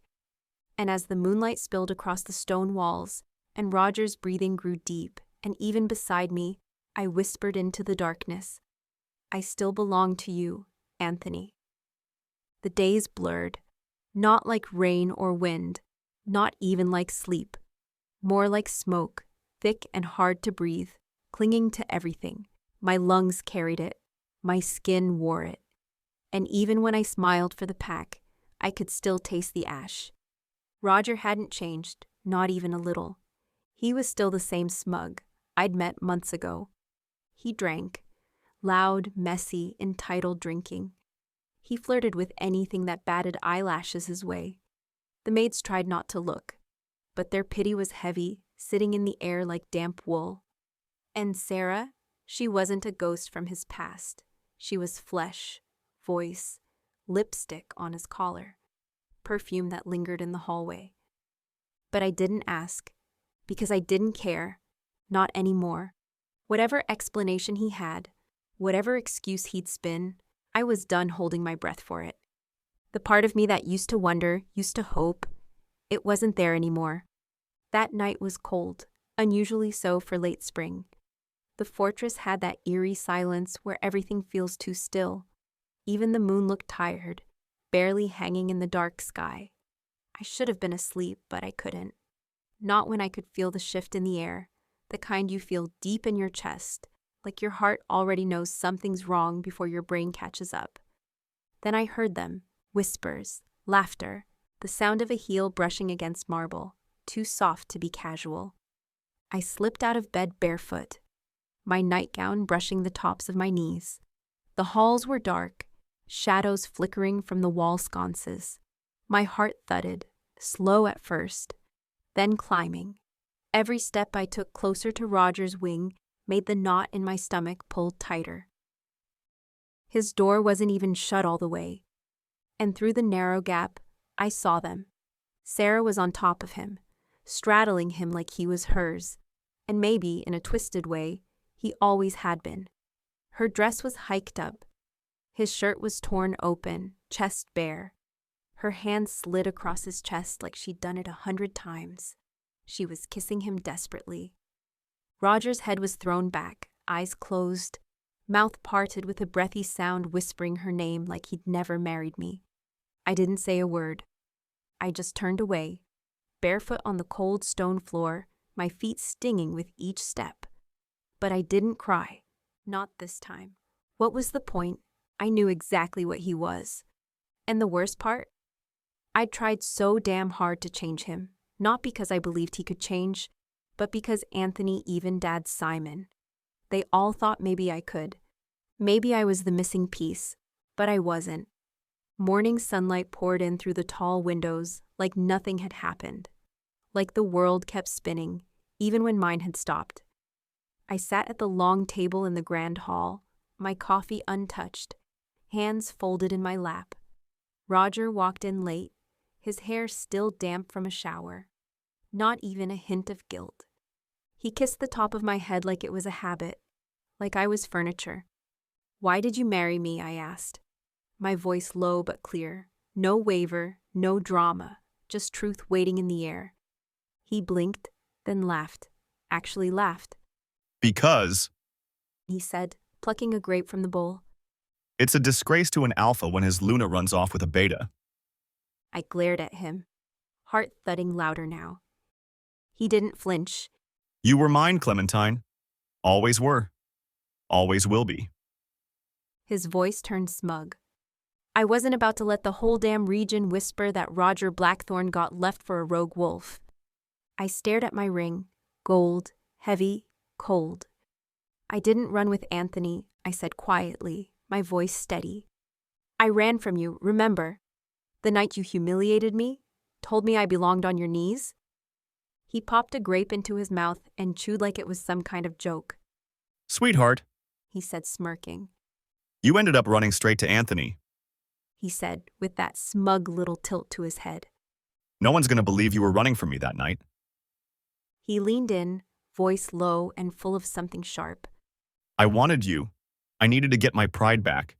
You were the price. His words hit harder than fists. I walked away, my gown swept behind me like a ghost, but my spine stayed straight, and my silence said everything he didn't deserve to hear. Back in my room, I curled into the corner by the window, where the light hit just right. The wind was soft, brushing the sheer curtains like fingers, and I thought of Anthony. His laugh when he was half asleep, the warmth of his palm resting on the small of my back like I was something sacred. The way he'd say my name, not loud, not urgent, just soft like a prayer whispered into the hollow of the night. I remembered the last time I saw him, how his chest rose and fell with sleep, and how I tucked the blanket around him like it would somehow keep the world from hurting him. He didn't know. He didn't know what I was giving up to keep him safe. He didn't know the price I paid every second I wasn't in his arms. But I knew. And that night, when I crawled into bed alone again, I didn't cry. I just whispered to the dark, "Hold on a little longer, Anthony. I'm still yours, even if the world says otherwise." And I swore one day I'd stop being the sacrifice. I'd be the fire. I'd stopped counting the days. They all bled together anyway, soft gray mornings, brittle afternoons, and nights that felt like drowning in quiet. The fortress was colder now, not from winter, but from the way loneliness crept under doors and into my bones. Even the walls had started to feel like they were listening, like they knew I was lying to everyone, including myself. Every night I'd whisper to the moon goddess, like some desperate child begging for answers. If Anthony was my mate, why wasn't he here? And if Roger was, then why did every inch of me recoil when he touched me? There was never an answer, just wind brushing the curtains and that awful ache deep in my chest where his voice used to live. I curled tighter under the covers, clutching the edge of my pillow like it could stop my thoughts from spiraling. I'd almost fallen asleep when I heard it. The door creaked open like it was holding its breath. I shot up, heart thudding, clutching the covers to my chest. And there he was, Anthony. His eyes were stormy, wild almost. His chest rose and fell like he'd run the whole way here, and maybe he had. His hair was a mess, wet from the rain, his shirt clinging to him in places. But it wasn't the look of him that broke me. It was the way he looked at me, like I was something he'd lost and didn't think he'd ever find again. "Anthony?" My voice barely above a whisper. He didn't speak. He just stepped forward, reached for me, and kissed me. Not soft, not gentle. It was pain, regret, desperation. Like he'd been holding it in and it finally broke loose. His hands trembled where they held my face, thumbs brushing the corners of my mouth. My lips parted for him and I forgot everything.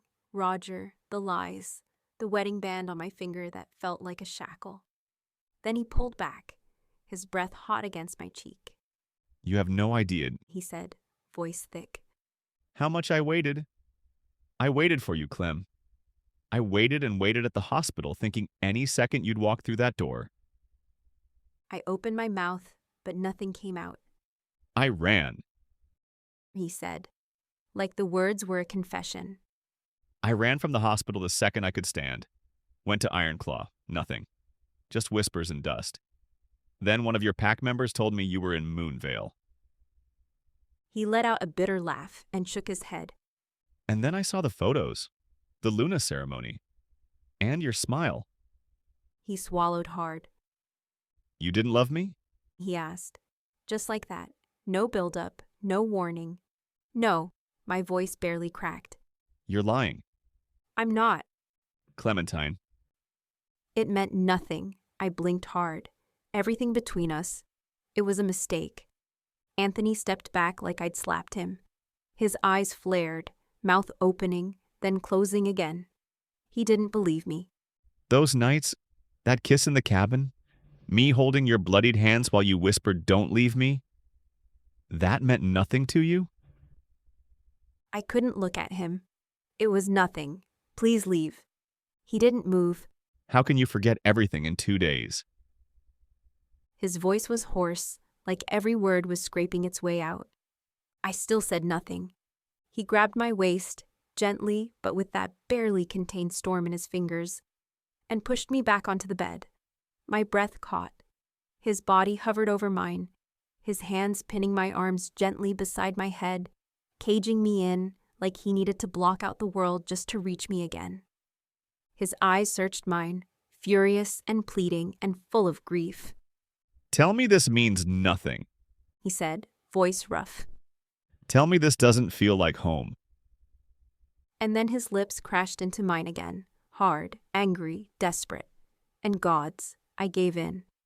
I kissed him back like the world wasn't ending, like I hadn't betrayed everything we were.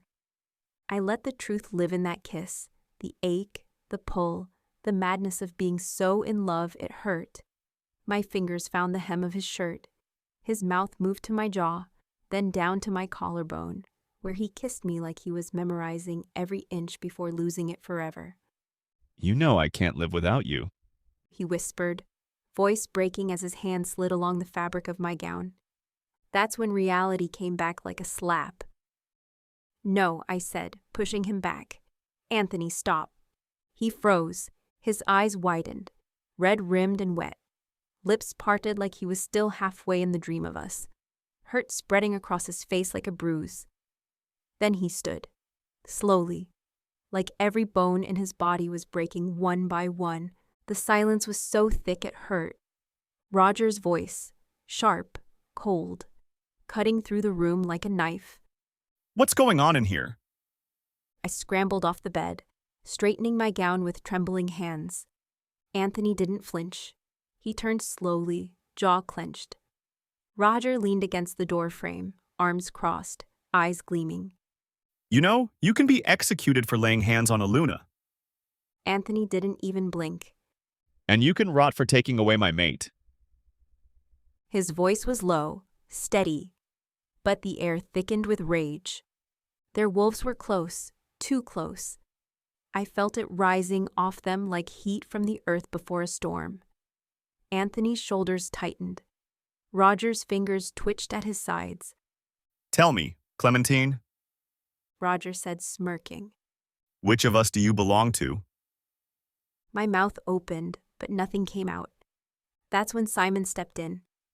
What's going on here? He asked, eyes darting from Anthony to Roger. Anthony, my son, where have you been?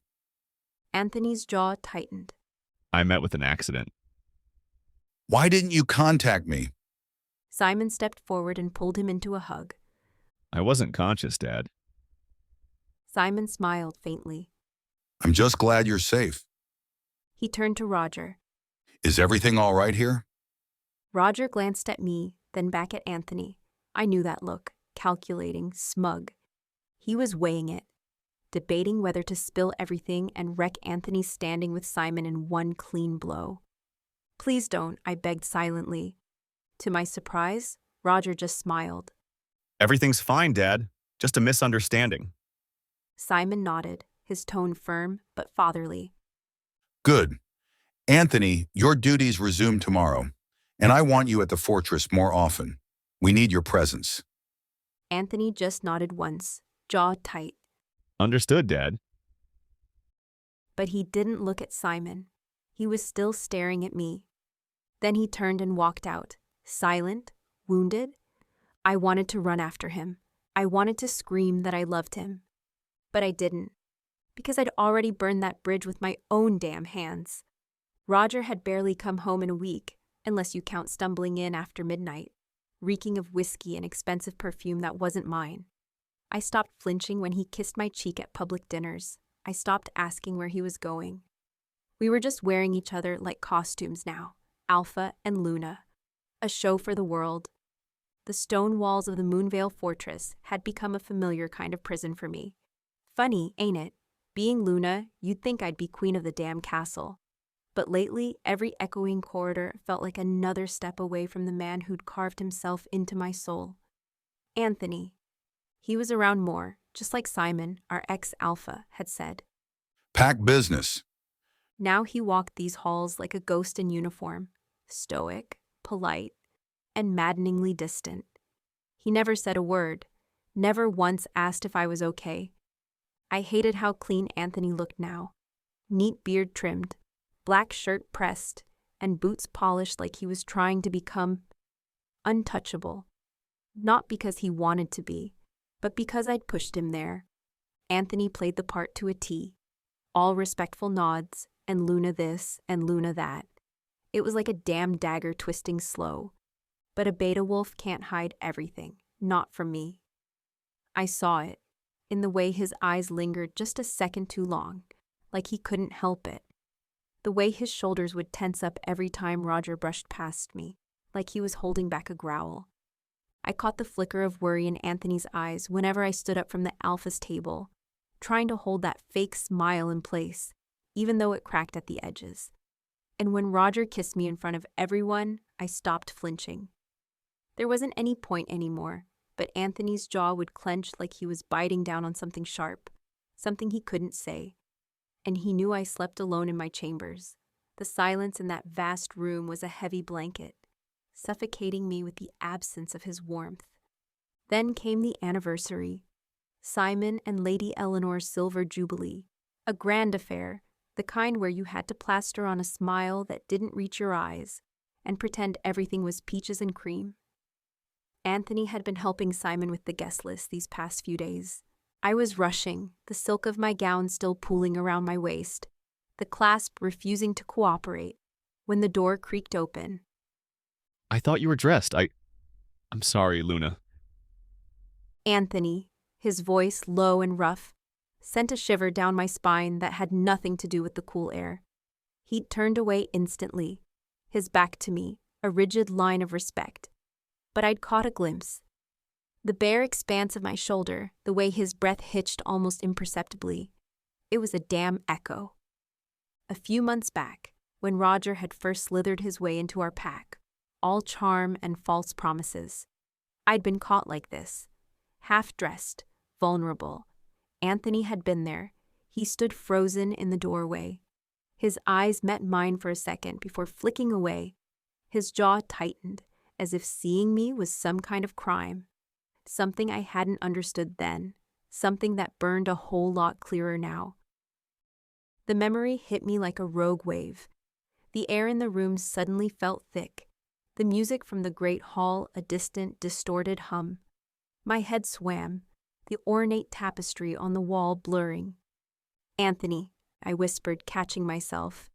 And the next thing I knew, his strong arms wrapped around me, catching me before I hit the cold stone floor. Everything went black. The last sensation, the solid, familiar feel of Anthony's embrace. I blinked slowly, my body heavy, like I'd been swimming in sleep instead of lying on a bed tucked in layers of silk and worry. The first thing I saw was Anthony's face. It was hovering above mine, his brow creased tight, like the world had caved in and left him holding up the sky. His eyes searched mine the second they fluttered open, stormy gray and straining to stay calm. You scared the hell out of me. He whispered, his voice raw at the edges. You fainted. I blinked slowly, the ceiling above me blurred in soft gold light, swaying like candle flame. The sound of laughter still poured in through the balcony doors, mingling with the soft hum of string instruments and the faint clinking of glassware. The celebration outside went on, grand and glowing and oblivious. A cool cloth brushed against my forehead, and that's when I saw her, the healer. Middle-aged, freckled, hair pinned in a lazy twist. She looked kind but hesitant, like she wasn't sure if the news she carried would lift me or destroy me. I swallowed thickly, tried to sit up. She placed a hand on my shoulder. Take it slow, Clementine. You fainted because of stress. You haven't been eating, but there's something else. My pulse spiked. The healer looked between us before speaking, as if weighing the shape of her words. You're pregnant. For a full second, the air was stolen from the room. I stared at her, not blinking, not breathing. I turned to Anthony, and he looked right back, breath caught, jaw clenched. His eyes wide, warm, and shining in a way I hadn't seen in weeks. Hope and fear warred across his face like colliding tides. It's mine. He said, not asking, knowing. It's my child, isn't it? He brushed a strand of my hair. It's mine. I know it's mine.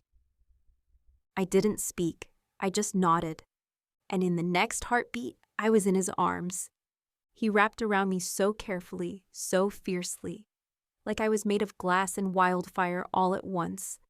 I buried my face in his chest, inhaled the scent of cedar and warmth and home, and let my body fall against his like it belonged there. His lips found my forehead, brushing softly, reverently, like a vow whispered into skin. I've wanted to hold you like this every night since you left. He murmured. You don't have to run anymore. You don't have to fight alone. This baby, we're not hiding this. But I wasn't ready to dream yet. Not fully. Not when Jack was not safe. Because standing in the doorway, her sharp heels clicking against marble, was the one woman who'd been waiting for me to slip. Lady Eleanor. She stood there like she'd been born into suspicion. Arms folded, mouth curled into a delicate sneer. Well, well, she said, slow and smug, clapping her hands once with a flourish. How precious. Our little Luna, spread open for a servant. Don't, he is not a servant, I whispered, gripping his shirt. I warned Simon about you. She snapped. A poor little Omega pretending to wear a crown. You're nothing but dirt dressed up in emeralds. Her eyes flicked to Anthony with disgust. And now you've dirtied our legacy. Anthony stepped in front of me, jaw locked, fists clenched at his sides. Say what you want about me. He said calmly, but there was steel in his tone. But you don't talk to her like that. She scoffed. Don't worry, it won't stay a secret for long. Everyone's gonna know. Her gaze shifted to Anthony then, sharp and cold as a blade. That the little boy Simon raised like his own. The same one he trusted, the one he gave everything to, turned around and stabbed him right in the damn back. Anthony stepped in front of me, chest heaving. I didn't stab Dad. I've stayed loyal to him every damn day of my life. But she wasn't finished. She was just warming up. He loved you. Hell, sometimes I think he loved you more than Roger. And this betrayal? You've spit in his face. I kept my loyalty, Lady Eleanor. Anthony's voice cracked like thunder. You don't know the whole truth. Oh, but I know enough, she said coldly. And so will everyone else by morning. With that, she turned on her heel and swept out, heels clicking like gunshots on the stone floor. I didn't even think. I just ran after her. Lady Eleanor, please, just wait. My voice caught. It's not what you think. But she didn't stop. She didn't look back. And even if she had, I knew. She'd never liked me. Not from the moment I stepped foot in this place. Not even before Roger. I turned back to Anthony, trembling. You need to leave, now, before this gets worse. But he just shook his head, slow and solid, like a mountain unmoved by storms. No. Anthony. No. He said louder this time, stepping close. For years, I gave up everything for this pack. My freedom, my name, my wants. I watched you walk down the aisle to a man who doesn't love you, and I said nothing. I swallowed it all.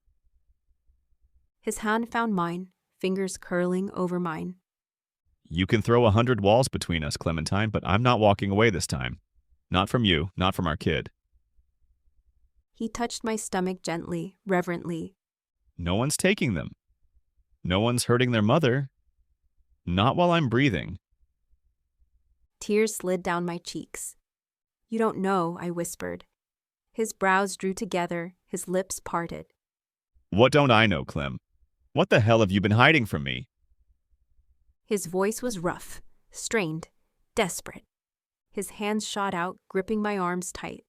Not to hurt, just to hold me still, like he could keep the truth from slipping through my silence. I shut my eyes, but the tears broke through anyway. Hot, heavy, like the truth had finally found a way out of me, even if I couldn't speak it. You don't understand, I whispered, voice shaking. My chest felt too tight to breathe.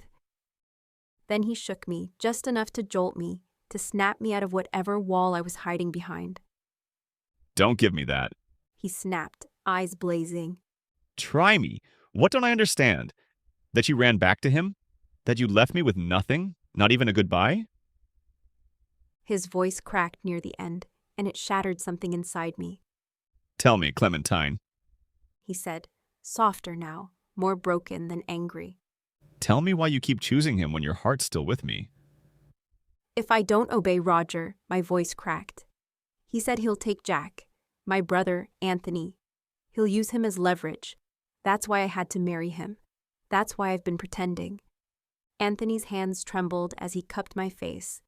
Why didn't you tell me? Because my voice barely made it out. Because Roger told me not to, said he'd hurt Jack, said he'd proof your disloyalty to Simon if I said a word. Anthony pulled back like he'd been slapped. Then his jaw hardened. No more. He said, low and rough. No more hiding. No more letting him control you.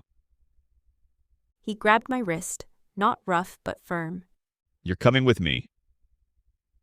Where are you taking me? I gasped, trying to pull back. He turned to me with fire in his eyes. To Simon. Why? Because the truth's coming out, Clementine.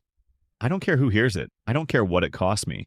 He's going to know what his son did and what kind of man I refuse to be. I tried to resist, but I didn't really want to.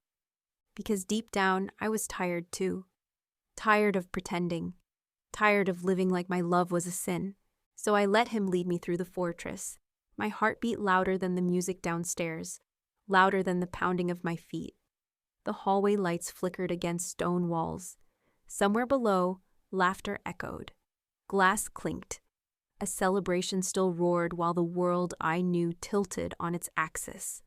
And Anthony, steady, furious, burning with love, was taking me straight into the storm with him. But for the first time in a long time, I wasn't scared. I was ready. The celebration hall was glowing, dressed in gold and silver, with candles flickering like fireflies caught in a moment of stillness.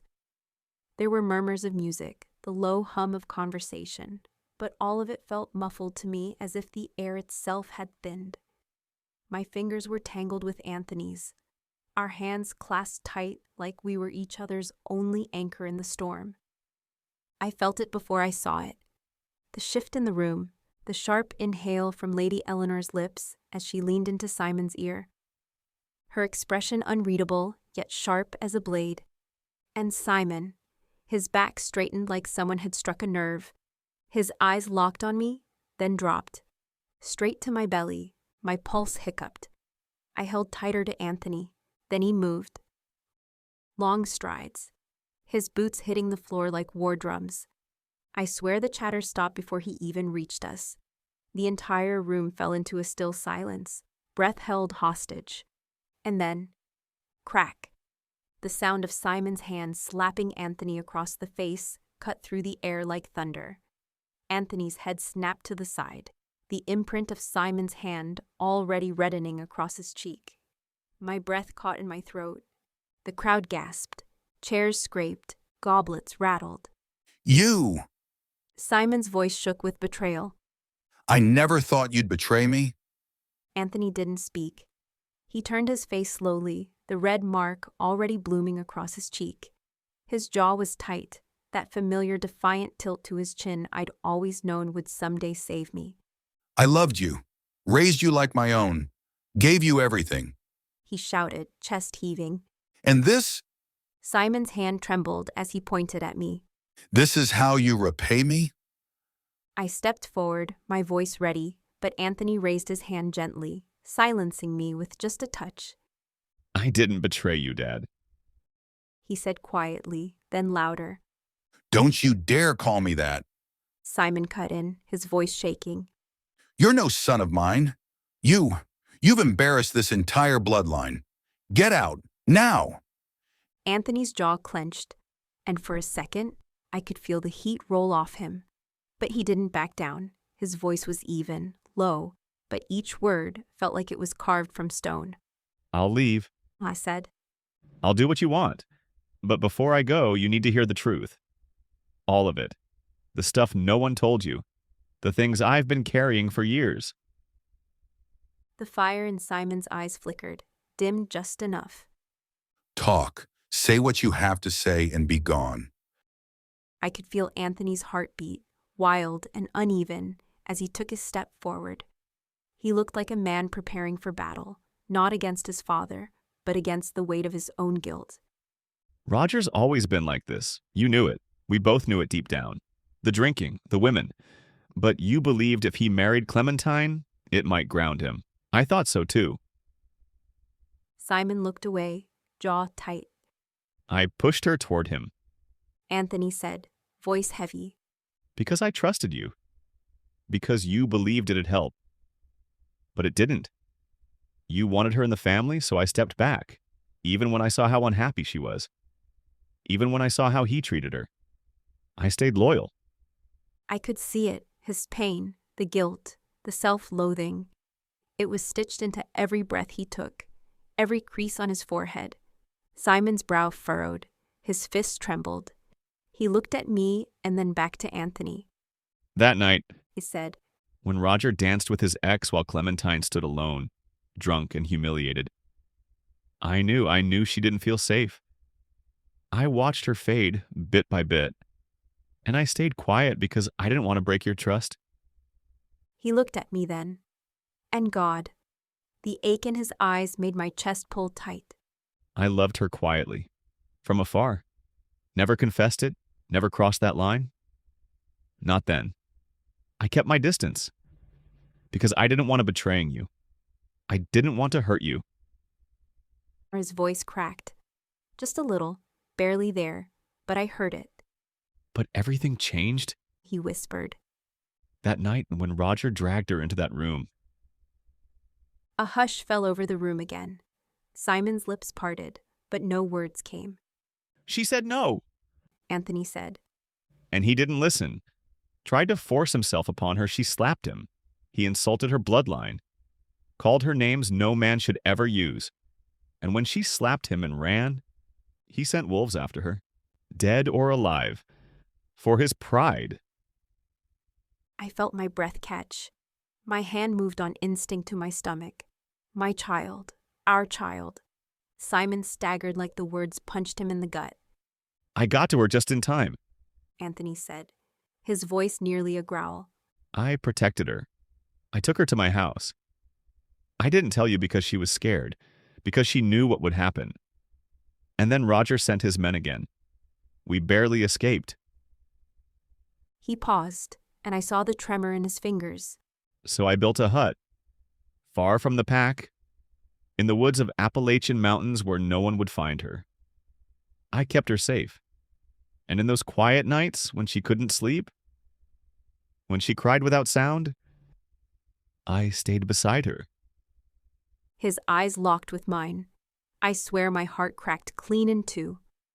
That's when it happened. He said. We made love. Not out of lust, but because I loved her. I love her, and I couldn't keep pretending I didn't. She deserved to be loved the right way. Roger let out a sharp breath, stepping forward now, jaw clenched. Simon didn't even look at him. Anthony continued, voice trembling now. But they found us again. We ran. And then I got shot. Anthony said, softer now. She stayed with me, took care of me. But Roger wouldn't quit. He warned her family, her little brother. Told her he'd take Jack if she didn't come back. so she did. To protect them. Not because she wanted to. Anthony stepped closer, right up to Simon, no fear in his eyes, just truth. I never betrayed you, Dad. I loved you. I was never disloyal to you. I never planned to hurt you, but I won't apologize for loving her. And I won't let you keep believing lies. Silence. Simon's face was stone, but something behind his eyes broke. His shoulders slumped. His breathing slowed.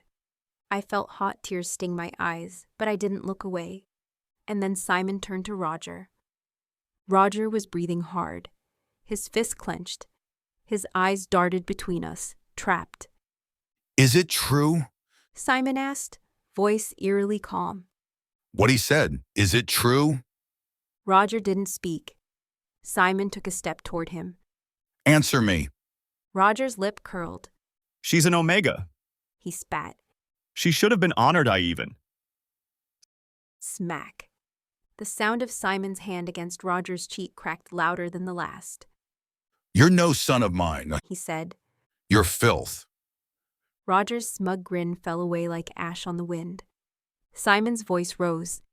You may be born of my blood, but you never carried my loyalty, my discipline, my heart.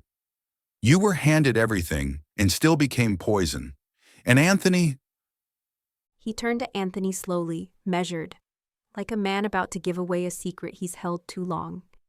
You weren't born from my blood, but you were born from my heart. Simon said, voice dipping low with pride and something even deeper. Something inside me cracked. I turned toward Anthony, just a little, watching the way his throat bobbed. His eyes flicked briefly to me, and then back to Simon, like he couldn't dare believe what he'd just heard. Simon's voice didn't shake. You've carried this pack's weight since you could walk.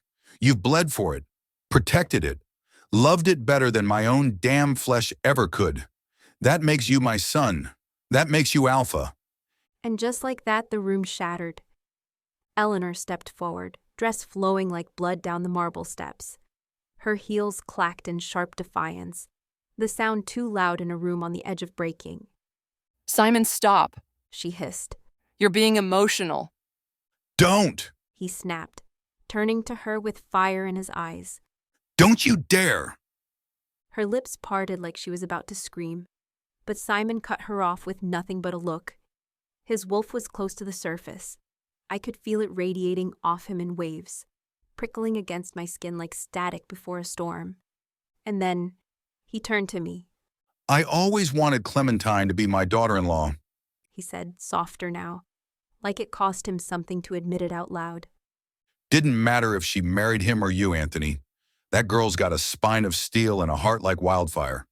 I wanted that for our family. Tears burned behind my eyes. He walked forward, slow and deliberate, and snatched the silver alpha crown off Roger's head like it never belonged there. You don't deserve to be Alpha. Roger's jaw clenched, but he didn't speak. Not a word. Simon turned to Anthony, and without a single dramatic flourish, he placed the crown on his head. It settled there like it was always meant to be. For a second, no one moved. Not a soul. Then the room erupted. Cheers. Howls. Applause that shook the walls and probably the mountains too. People rose from their seats, some crying, others laughing. The elders nodded in silent approval, but all I saw was him. Anthony. The man who had kissed me like I was the last breath he'd ever take. The man who had thrown himself between me and death more times than I could count. The man who looked like a king but held my hand. Like a boy scared of losing the one thing that made him human.